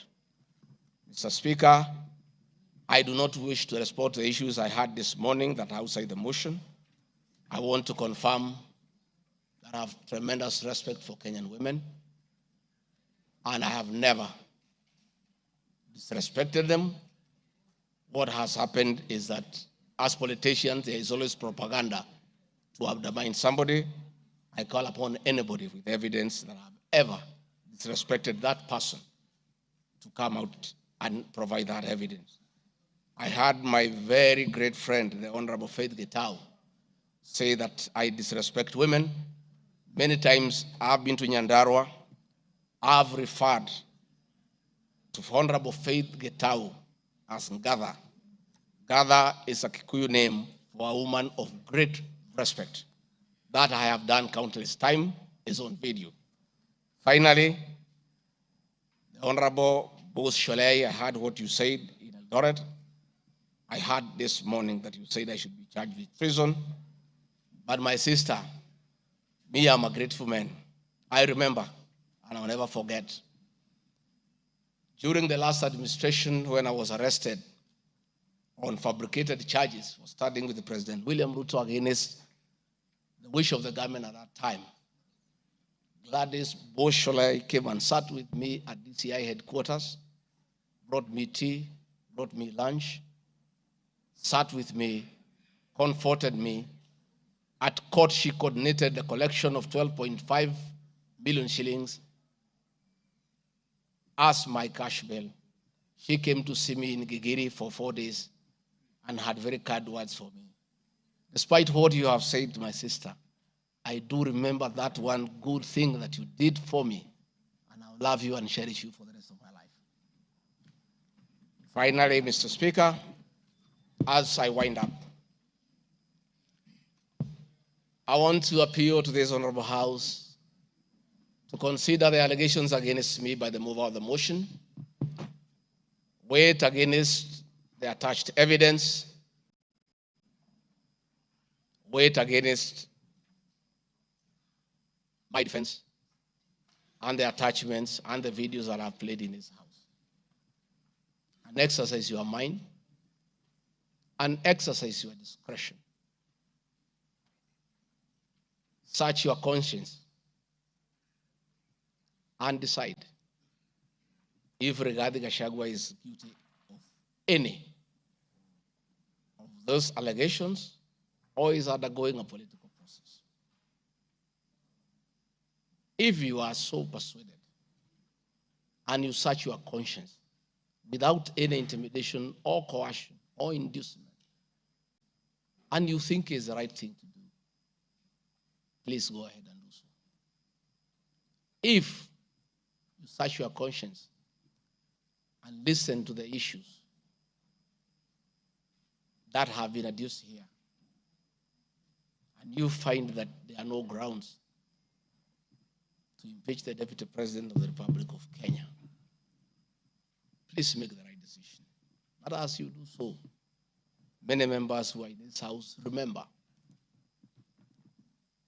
what President William Ruto as Deputy President went through. And most of us stood with him. Rigathi Gachagua underwent 4 years of persecution. Others were persecuted.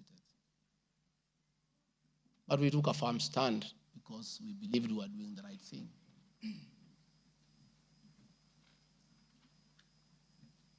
His family underwent humiliation. His friends underwent humiliation. He was a haunted man. And on Inauguration Day, he pronounced himself that freedom is here.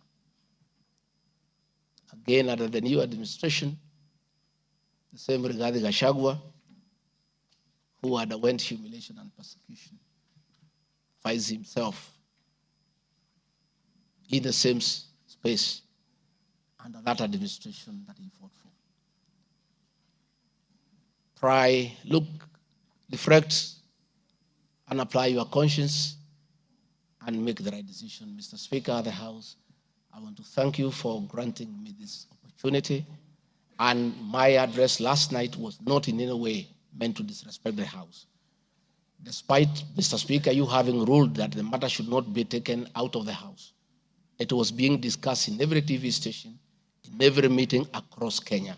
And Kenyans did not have a chance to also hear my side of the story. So I decided, since the accusations against me were everywhere in the country, the people of Kenya, and more so those who voted for me and President William Ruto, deserved also to hear my side of the story.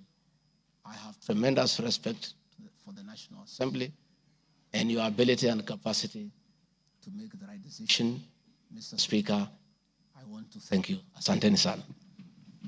Thank you very much, Deputy President. Thank you very much, Deputy President. I'm sure your fears that you will not be heard fairly have been allayed. You've been heard in absolute silence. You've been heard with total decorum from the House. And members, I salute you for the display of your legislative maturity in giving an opportunity to a subject to a motion in the person of the Deputy President to be heard. What is it, Rosa? The proceedings are still going on. Who is praying? Yes, Senior Counsel. These proceedings are still going on. Yes, indeed, Mr. Speaker. This is a house of record, and I had wanted to rise under Standing Order 65, 67A, and 67B. Two of those points you've already covered, Mr. Speaker. It is important that the record reflects that although the standing orders do not require that we listen to the witness in silence, indeed we did.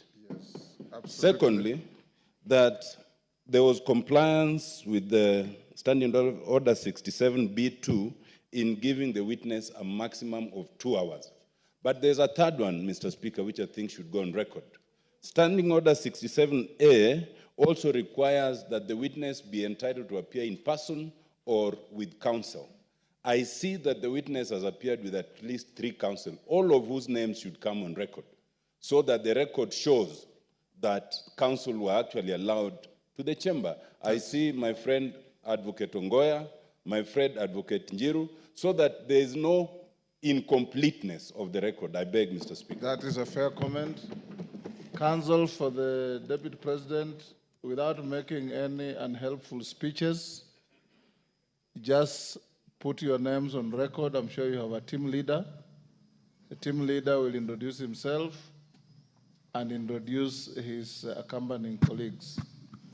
Ongaya. Thank you so much, Mr. Speaker, sir, and thank you so much, honorable members. The team representing the Honorable Rigathi Gachagua, the Deputy President in these proceedings, is as follows.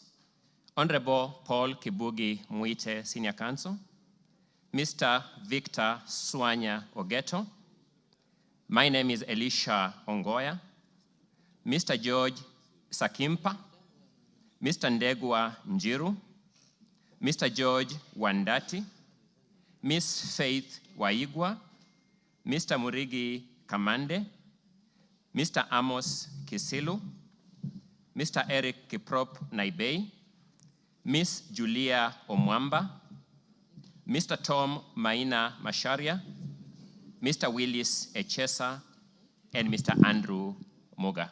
And that is all. Thank you. And apart from the 3 of you, the rest are within the precincts of Parliament? Are within the precincts of Parliament, save for Senior Counsel Paul Kibugi Muite, who sought to be excused from attending today, but is part of this team, and we are under his supervision and guidance. Thank you. From here, we'll proceed as follows. Deputy President, if you wish to leave, you are at liberty to do so with your team.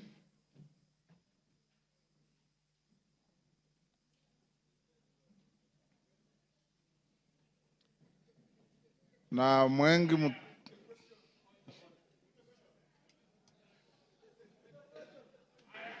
Yes, Kaluma. I thank you, Honorable Speaker. Honorable Speaker, our prayer at the end says that we always be fair to those who are committed to our church. And Honorable Speaker, in his address to the House this afternoon, the Deputy President appears to have referred to some documents. I know we are moving towards the end of this particular session.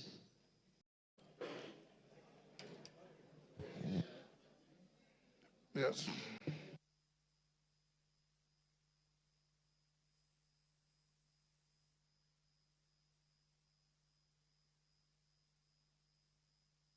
Honorable Mutuse,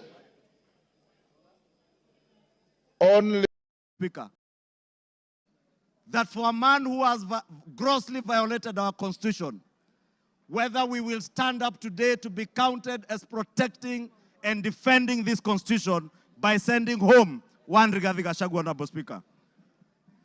I want to say I rise to the occasion today to do what is right and to reaffirm that oath that I took with the Bible in my right hand, to obey, to defend, and to protect this Constitution that we all sought to defend. And I call upon all of you, honorable members, to defend this Constitution. Honorable members, for Kenyans around the country who watched in disbelief as the Honorable Rigathi Gachagua went to great length And Honorable Otiende Amolo told us this morning, if you have to spend 2 hours on national TV to defend corruption and tell the world voluminous document, if you go through what Rigathi Gachagua was telling you here, on Olive Garden Hotel, he claims that this hotel was sold by executors to a third party. Honorable Speaker, if you peruse through the documents, the third party that is said to have bought this hotel, Honorable Speaker, and allow me, Honorable Speaker, first to tell you that the joint executors of the will of the late Governor Rigathi Gachagua were Rigathi Gachagua, Advocate Njoroge Regeru, and one Mr. Mwai, who was said to have been his great friend, Mwai Madenge. Honorable Speaker, if you read the report filed in court by the joint will executors, filed on the 27th of June this year, it says in the report that the joint will executors will make decisions independently of the beneficiaries and without influence from any beneficiary, except for one who is both a beneficiary and an executor. The joint will executors does not have the same attributes and mandates as for trustees, where beneficiaries would play a part assisting in decision making. What this is saying, Honorable Speaker, a document filed in court, is that Rigathi Gachagua, as a joint will executor, was also a beneficiary of the estate of his late brother. He was not only a joint will executor, he was also a beneficiary, and he was also a purchaser for value of the estate of his late brother. Olive Gardens is said to have been sold to one gentleman that many of us know, the Honorable Gishimu Givenji, the member for Gishugu, will tell you that the gentleman who is listed here as a purchaser for value for Olive Gardens, one Peterson Jomo Mushira, was a candidate in Gishugu constituency. He is a direct proxy of one Rigathi Geoffrey Gachagua. And Honorable Speaker, I must confess, and I am sorry to my friend Peterson because I know him. I just called him this afternoon when I saw this document.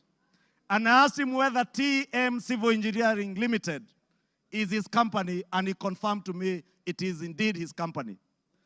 I therefore want to tell you Olive Gardens was purchased through the proxy of Peterson Jomo Mushira with 0 shares and TM Civil Engineering Limited with 6,000 shares.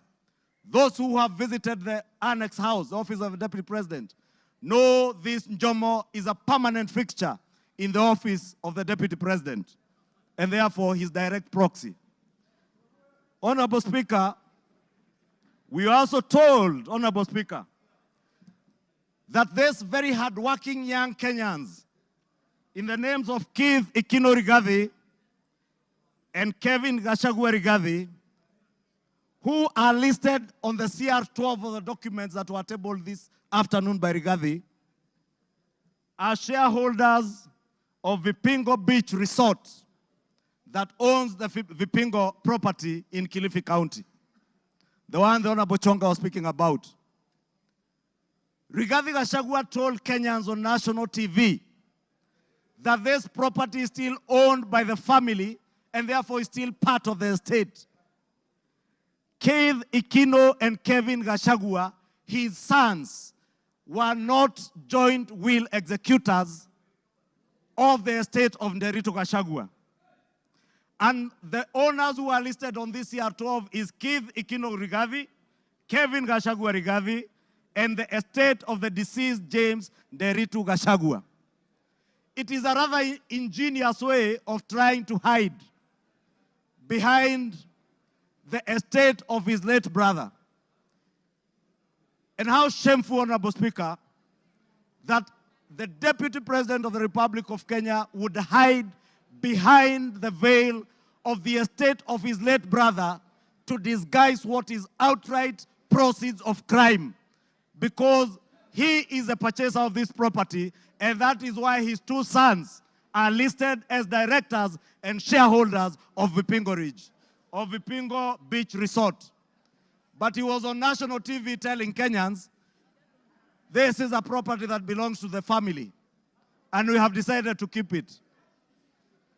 This is a House of Records, Honorable Speaker, and it is good we gave the Honorable Rigathi Gachagua an opportunity to be heard so that we can expose his lies in broad daylight or this early in the evening. And I want to tell Kenyans and all of you members, save this country from this dark face, Honorable Speaker, honorable members. Save this country, Honorable Speaker. Honorable Speaker, because of time, I know there was alluding, Honorable Speaker, if you look at the time this company, Vipingo Beach Resort, was formed, it was founded on 5th August 2008. I would guess if Keith Gachagua is 31 years old today, at the time this company was registered, he was only 15 years old or 14 years old. He cannot have been listed as a director. His younger brother must have been 12 or 13. For heaven's sake, Deputy President, give some credit. Honorable Speaker, we also had the issue of shareholding, Honorable Speaker. And we were told that in our coalition agreement, Honorable Speaker, and you are then the leader of Ford Kenya, and you know you never subscribed to shareholding in our coalition agreements within Kenya Kwanza. Anybody who subscribed to the Kenya Kwanza coalition was subscribing not to shares, but to an ideology, a shared ideology, not shareholding, as Rigathi Gachagua wants Kenyans to believe. Honorable Speaker, let me finish by saying, Honorable Speaker, that the mountain is intact. The mountain is intact. The mountain is intact. The mountain is intact. The mountain is named after Kenya because it belongs to all the people of Kenya. We must end ethnic balkanization.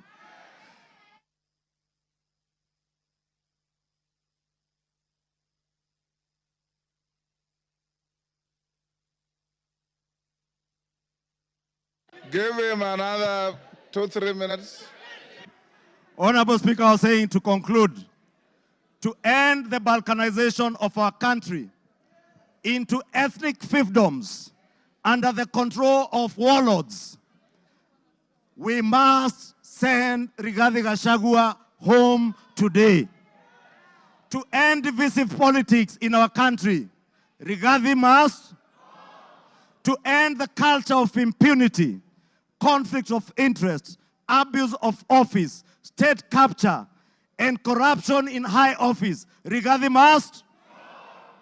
For accountability, for there to be integrity in the political governance of our country, Rigathi Gachagua must. For leaders in high office to bear policy and political responsibility, Rigathi Gachagua must. For national unity, for the fight against graft to bear fruit, for peace and prosperity of our nation as one indivisible whole, one nation under one flag, one people who love their country, who love peace, who want to see a cohesive and working government serving them. Rigathi must.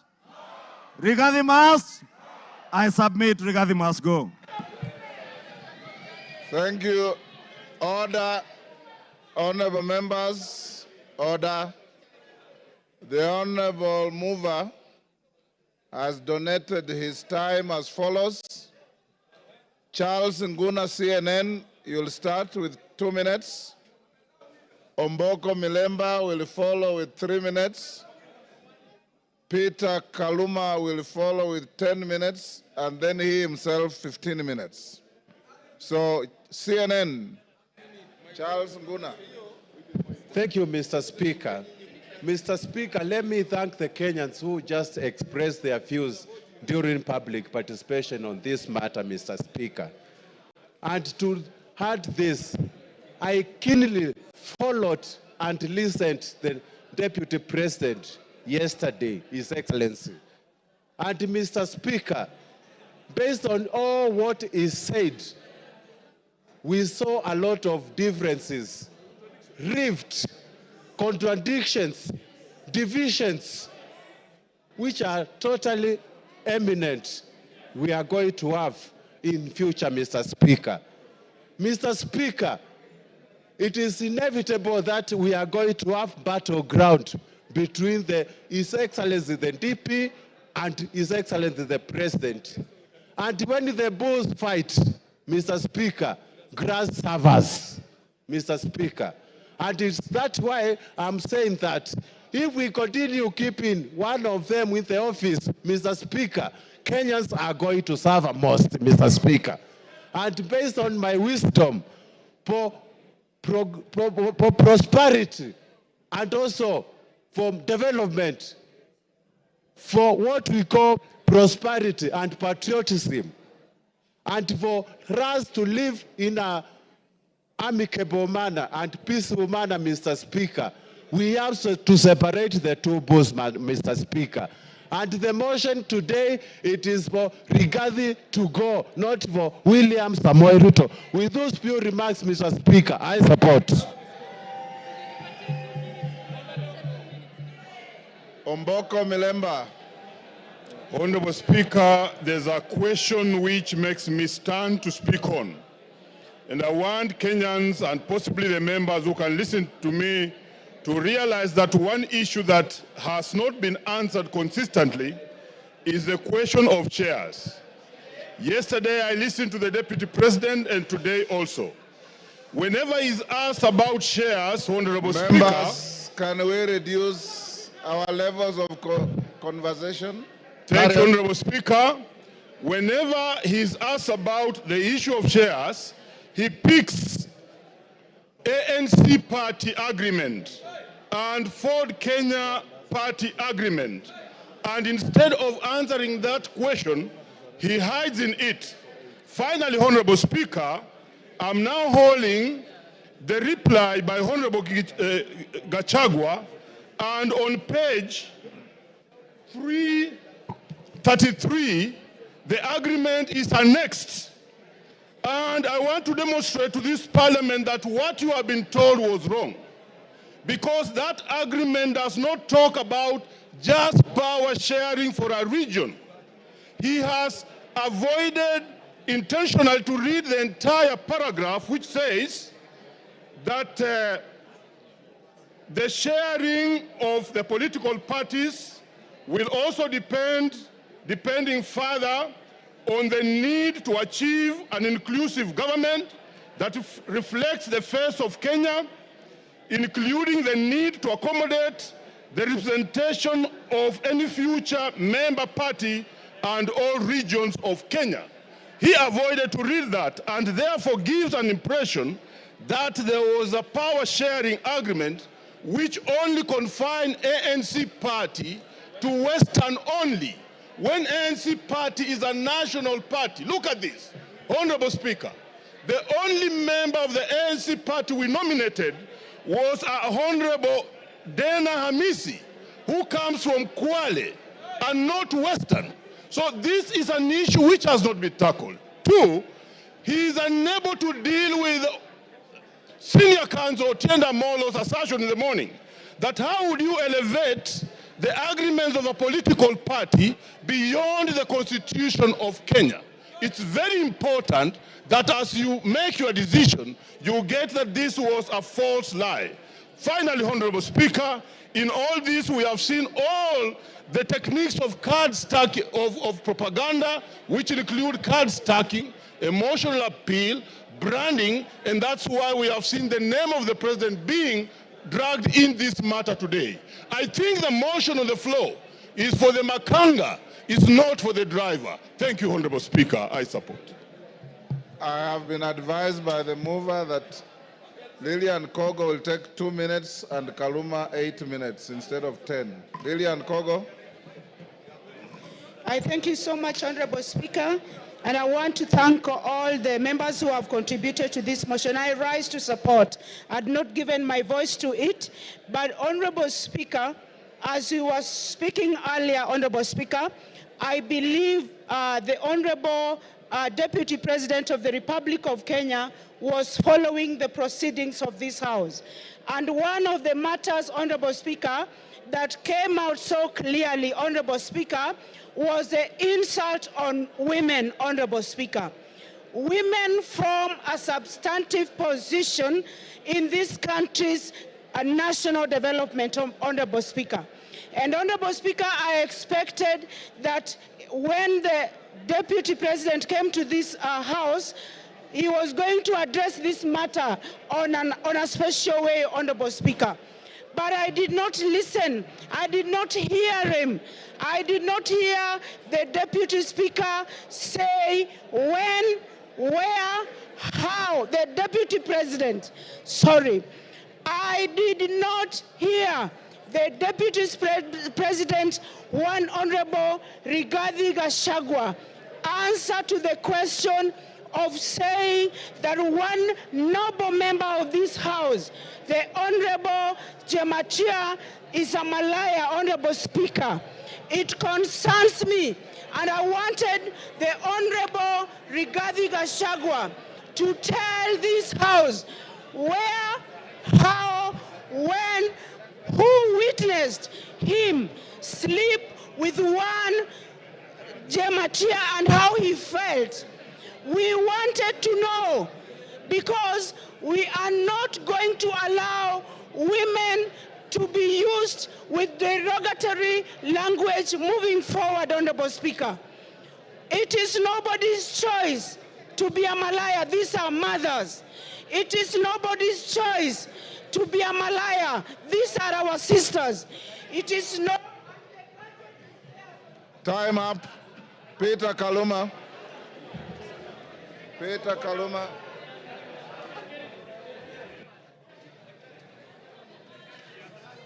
Peter Kaluma. Honorable members. I thank you.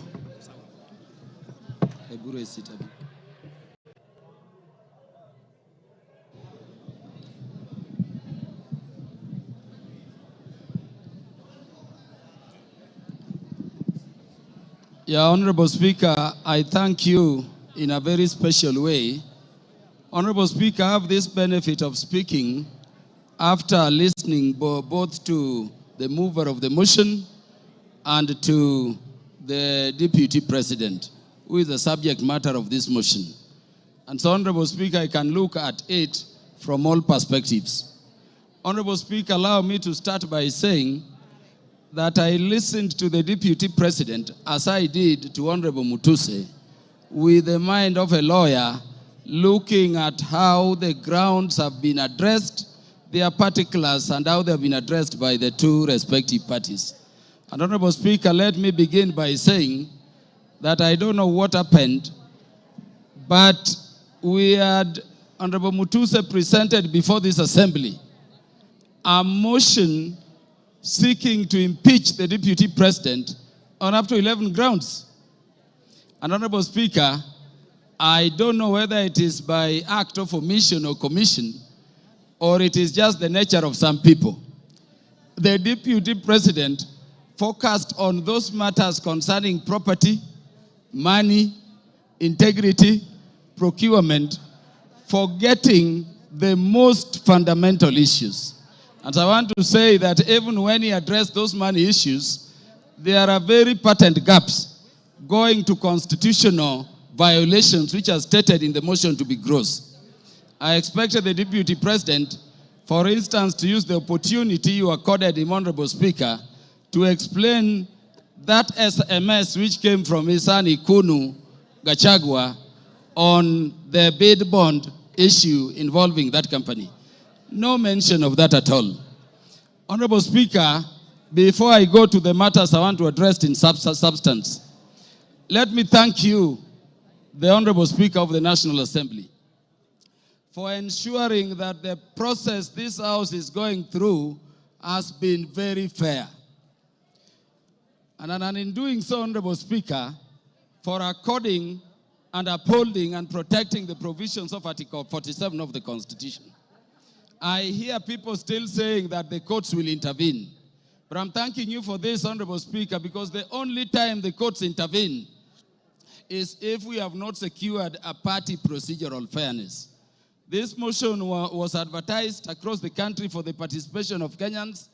And Honorable Speaker, allow me to reiterate this short data in 1 minute. 146,429 Kenyans said that the deputy president should be impeached.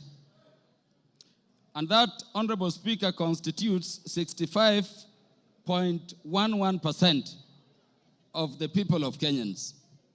76,026 of Kenyans said the deputy president should not be impeached, coming to 33.8% of those Kenyans.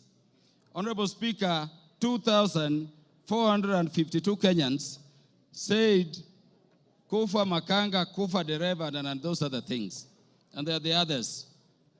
And Honorable Speaker, in terms of our constituency, which is Homa Bay Town constituency, 1,080 Kenyans whom I represent said the deputy president should be impeached. And Honorable Speaker, that constitutes 89.81% of the population of the people of Homa Bay who are duly notified. 54 Kenyans in Homa Bay Town constituency, constituting 5%, said the deputy president should not be impeached. And then 56, which is another percentage there, said other things, including kufa driver, kufa makanga. Honorable Speaker, let me clarify this other issue also. That the courts have persistently and consistently said that public participation must be meaningful. If public participation should be meaningful, and Honorable Speaker, you made it so open, at the county headquarters involving all constituencies, and then all constituency officers remained open on that day, and you notified it to the public, Honorable Speaker, following that order of court, then really, there is nothing much for us to continue debating here. If public participation is to be meaningful, then the Kenyans have spoken. And as their representatives, we can only give meaning to what they say during public participation by securing what they have said, which is that the deputy president should be impeached. Honorable Speaker, because I'm running fast, let me say that this constitution has been termed a living document. And Honorable Speaker, if you look at ground one, people take it lightly.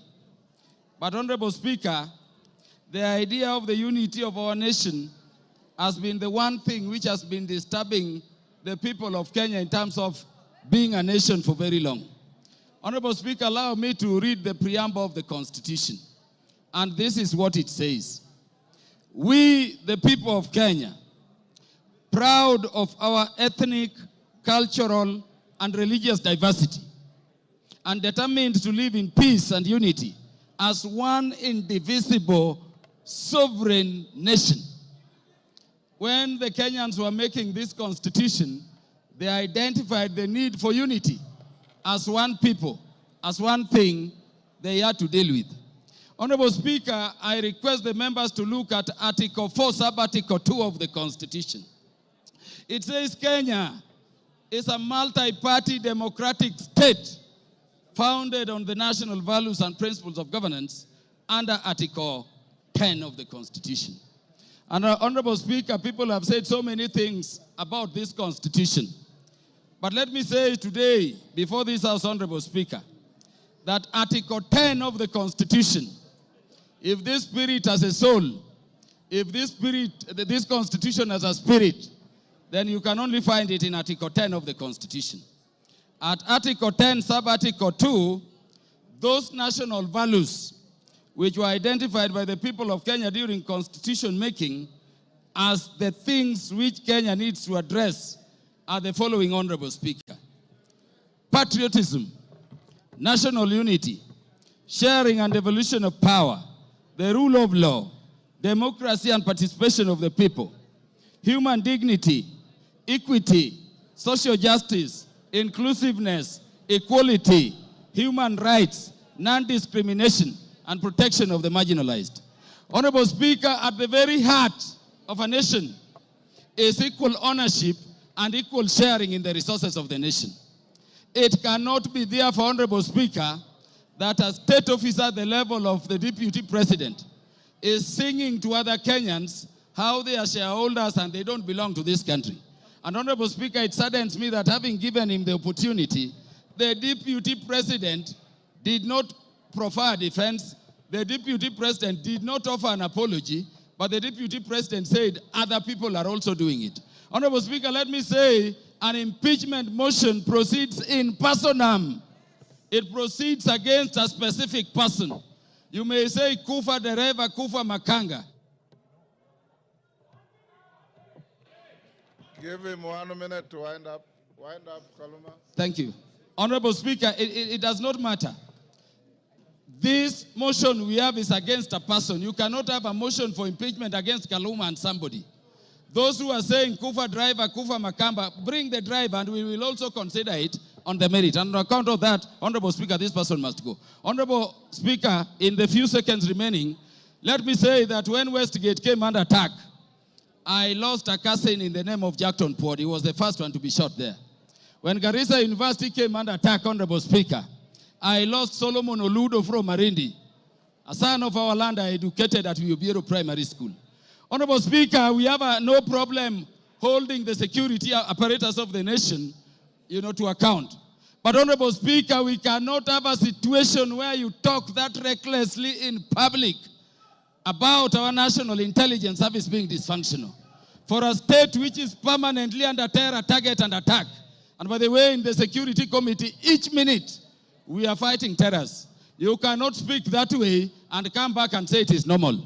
Honorable Speaker, how can you be a principal assistant to the President when each time the President leaves the country, you are organizing rallies to incite ethnic animosity against your own government? Honorable Speaker, how can you be a principal assistant to His Excellency the President when the President is having a press conference in Nairobi and you are having a separate one instead of standing with him to calm the nation from Mombasa to say that the President, in fact, there is a problem and is a dysfunction in government? Time up. Mutuse, you have 15 minutes. Very good. Thank you, Mr. Speaker. Thank you, Mr. Speaker.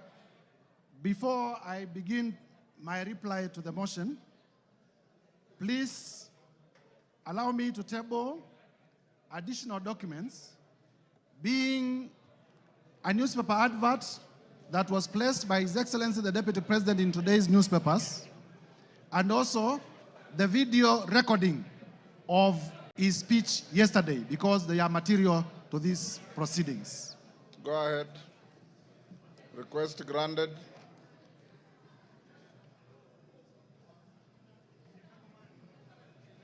Mr. Speaker, I have tabled the two documents, electronic and physical, because during the course of this debate, members in many instances had referred to them, and therefore it is only fair that they are part of the record. Number two, Mr. Speaker, allow me to thank... The documents were available to me earlier, and I ruled that they are admitted. Thank you, Mr. Speaker. Yes. I want to be very brief because I know the National Assembly of the Republic of Kenya wants to make a decision on the matter of impeachment of His Excellency Rigathi Gachagua. Mr. Speaker, to begin with is to thank colleague members of Parliament from both sides of the House for the robust debate in terms of the motion that we presented before the House this morning.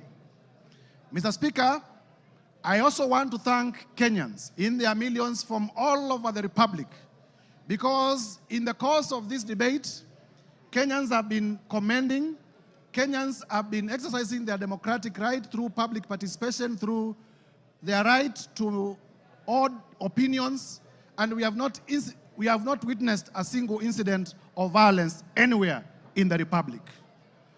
There had been vitisho that if you table an impeachment motion for a person of the magnitude of the Deputy President, there may be violence, people will lose lives.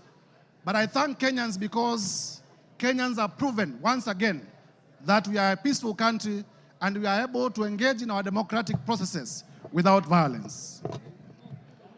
Mr. Speaker, allow me to re-examine some of the few issues that have come through the response.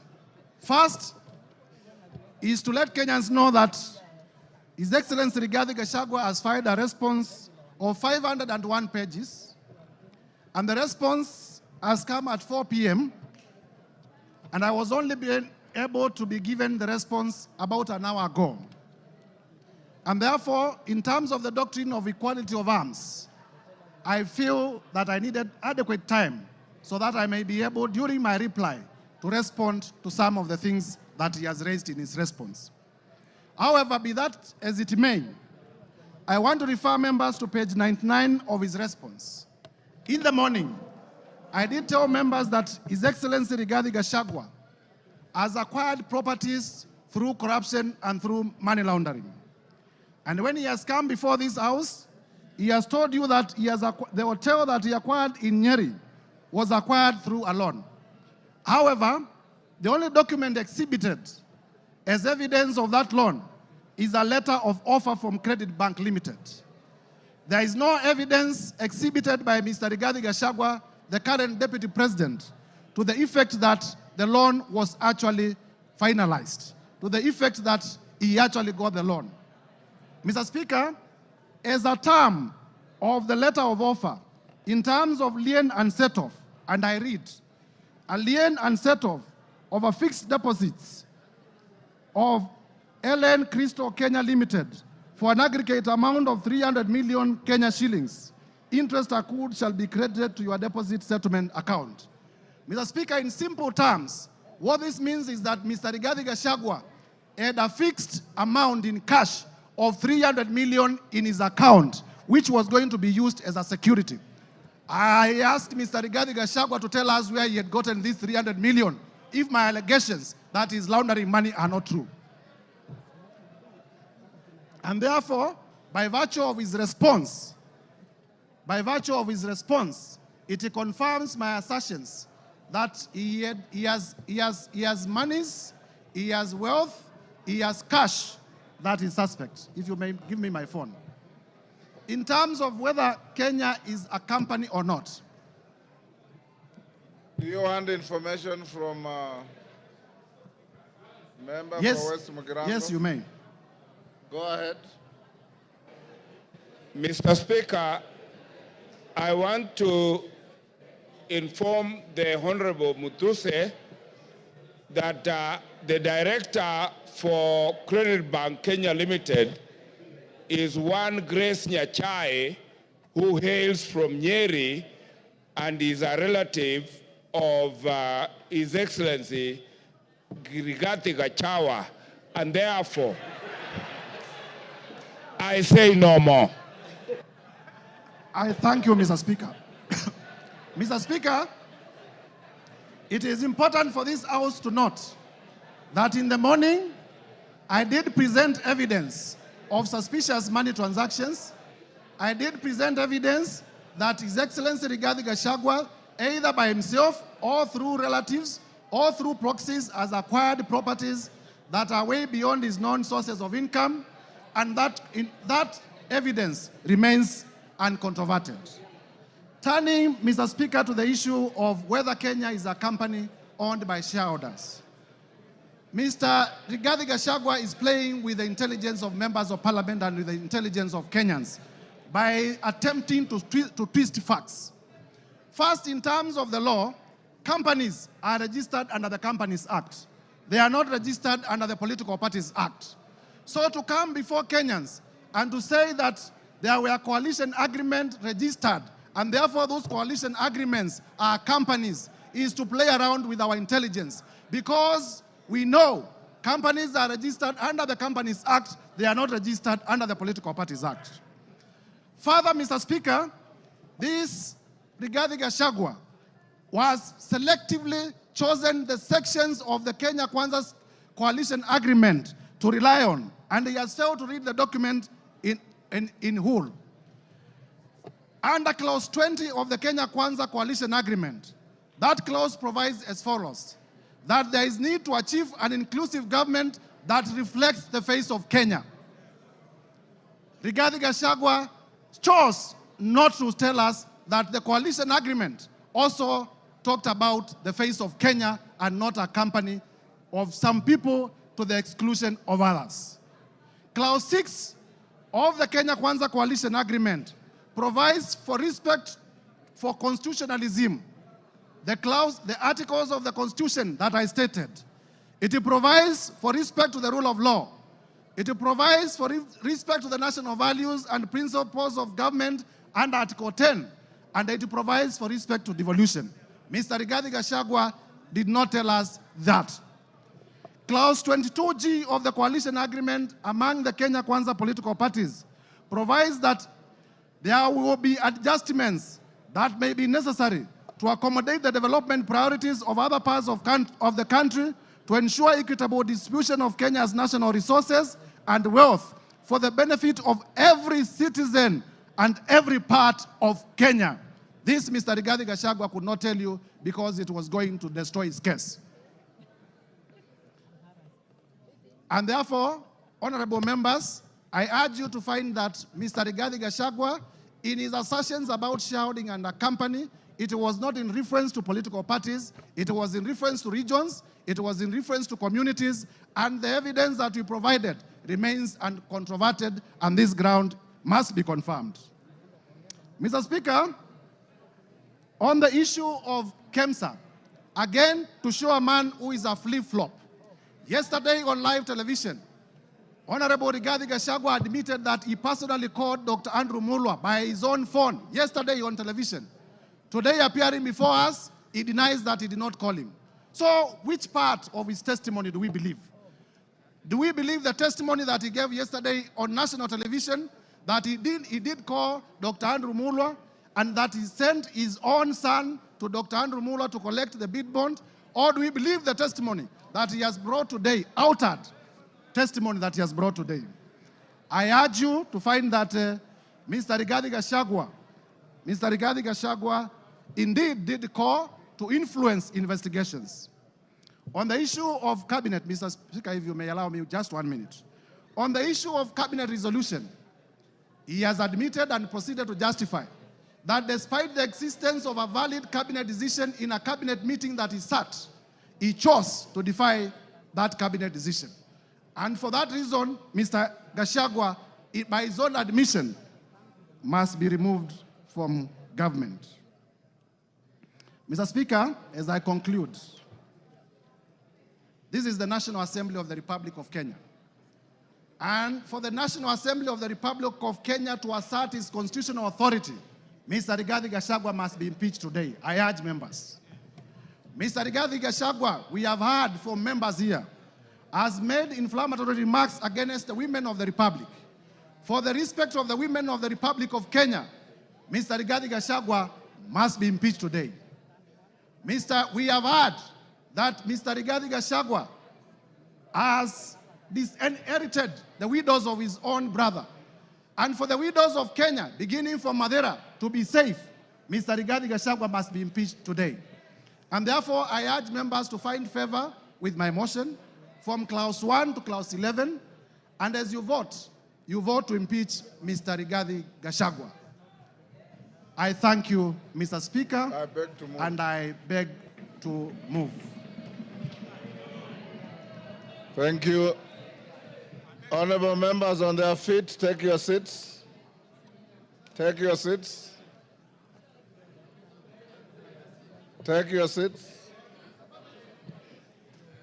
Brighton, take your seats. Today you are very mobile.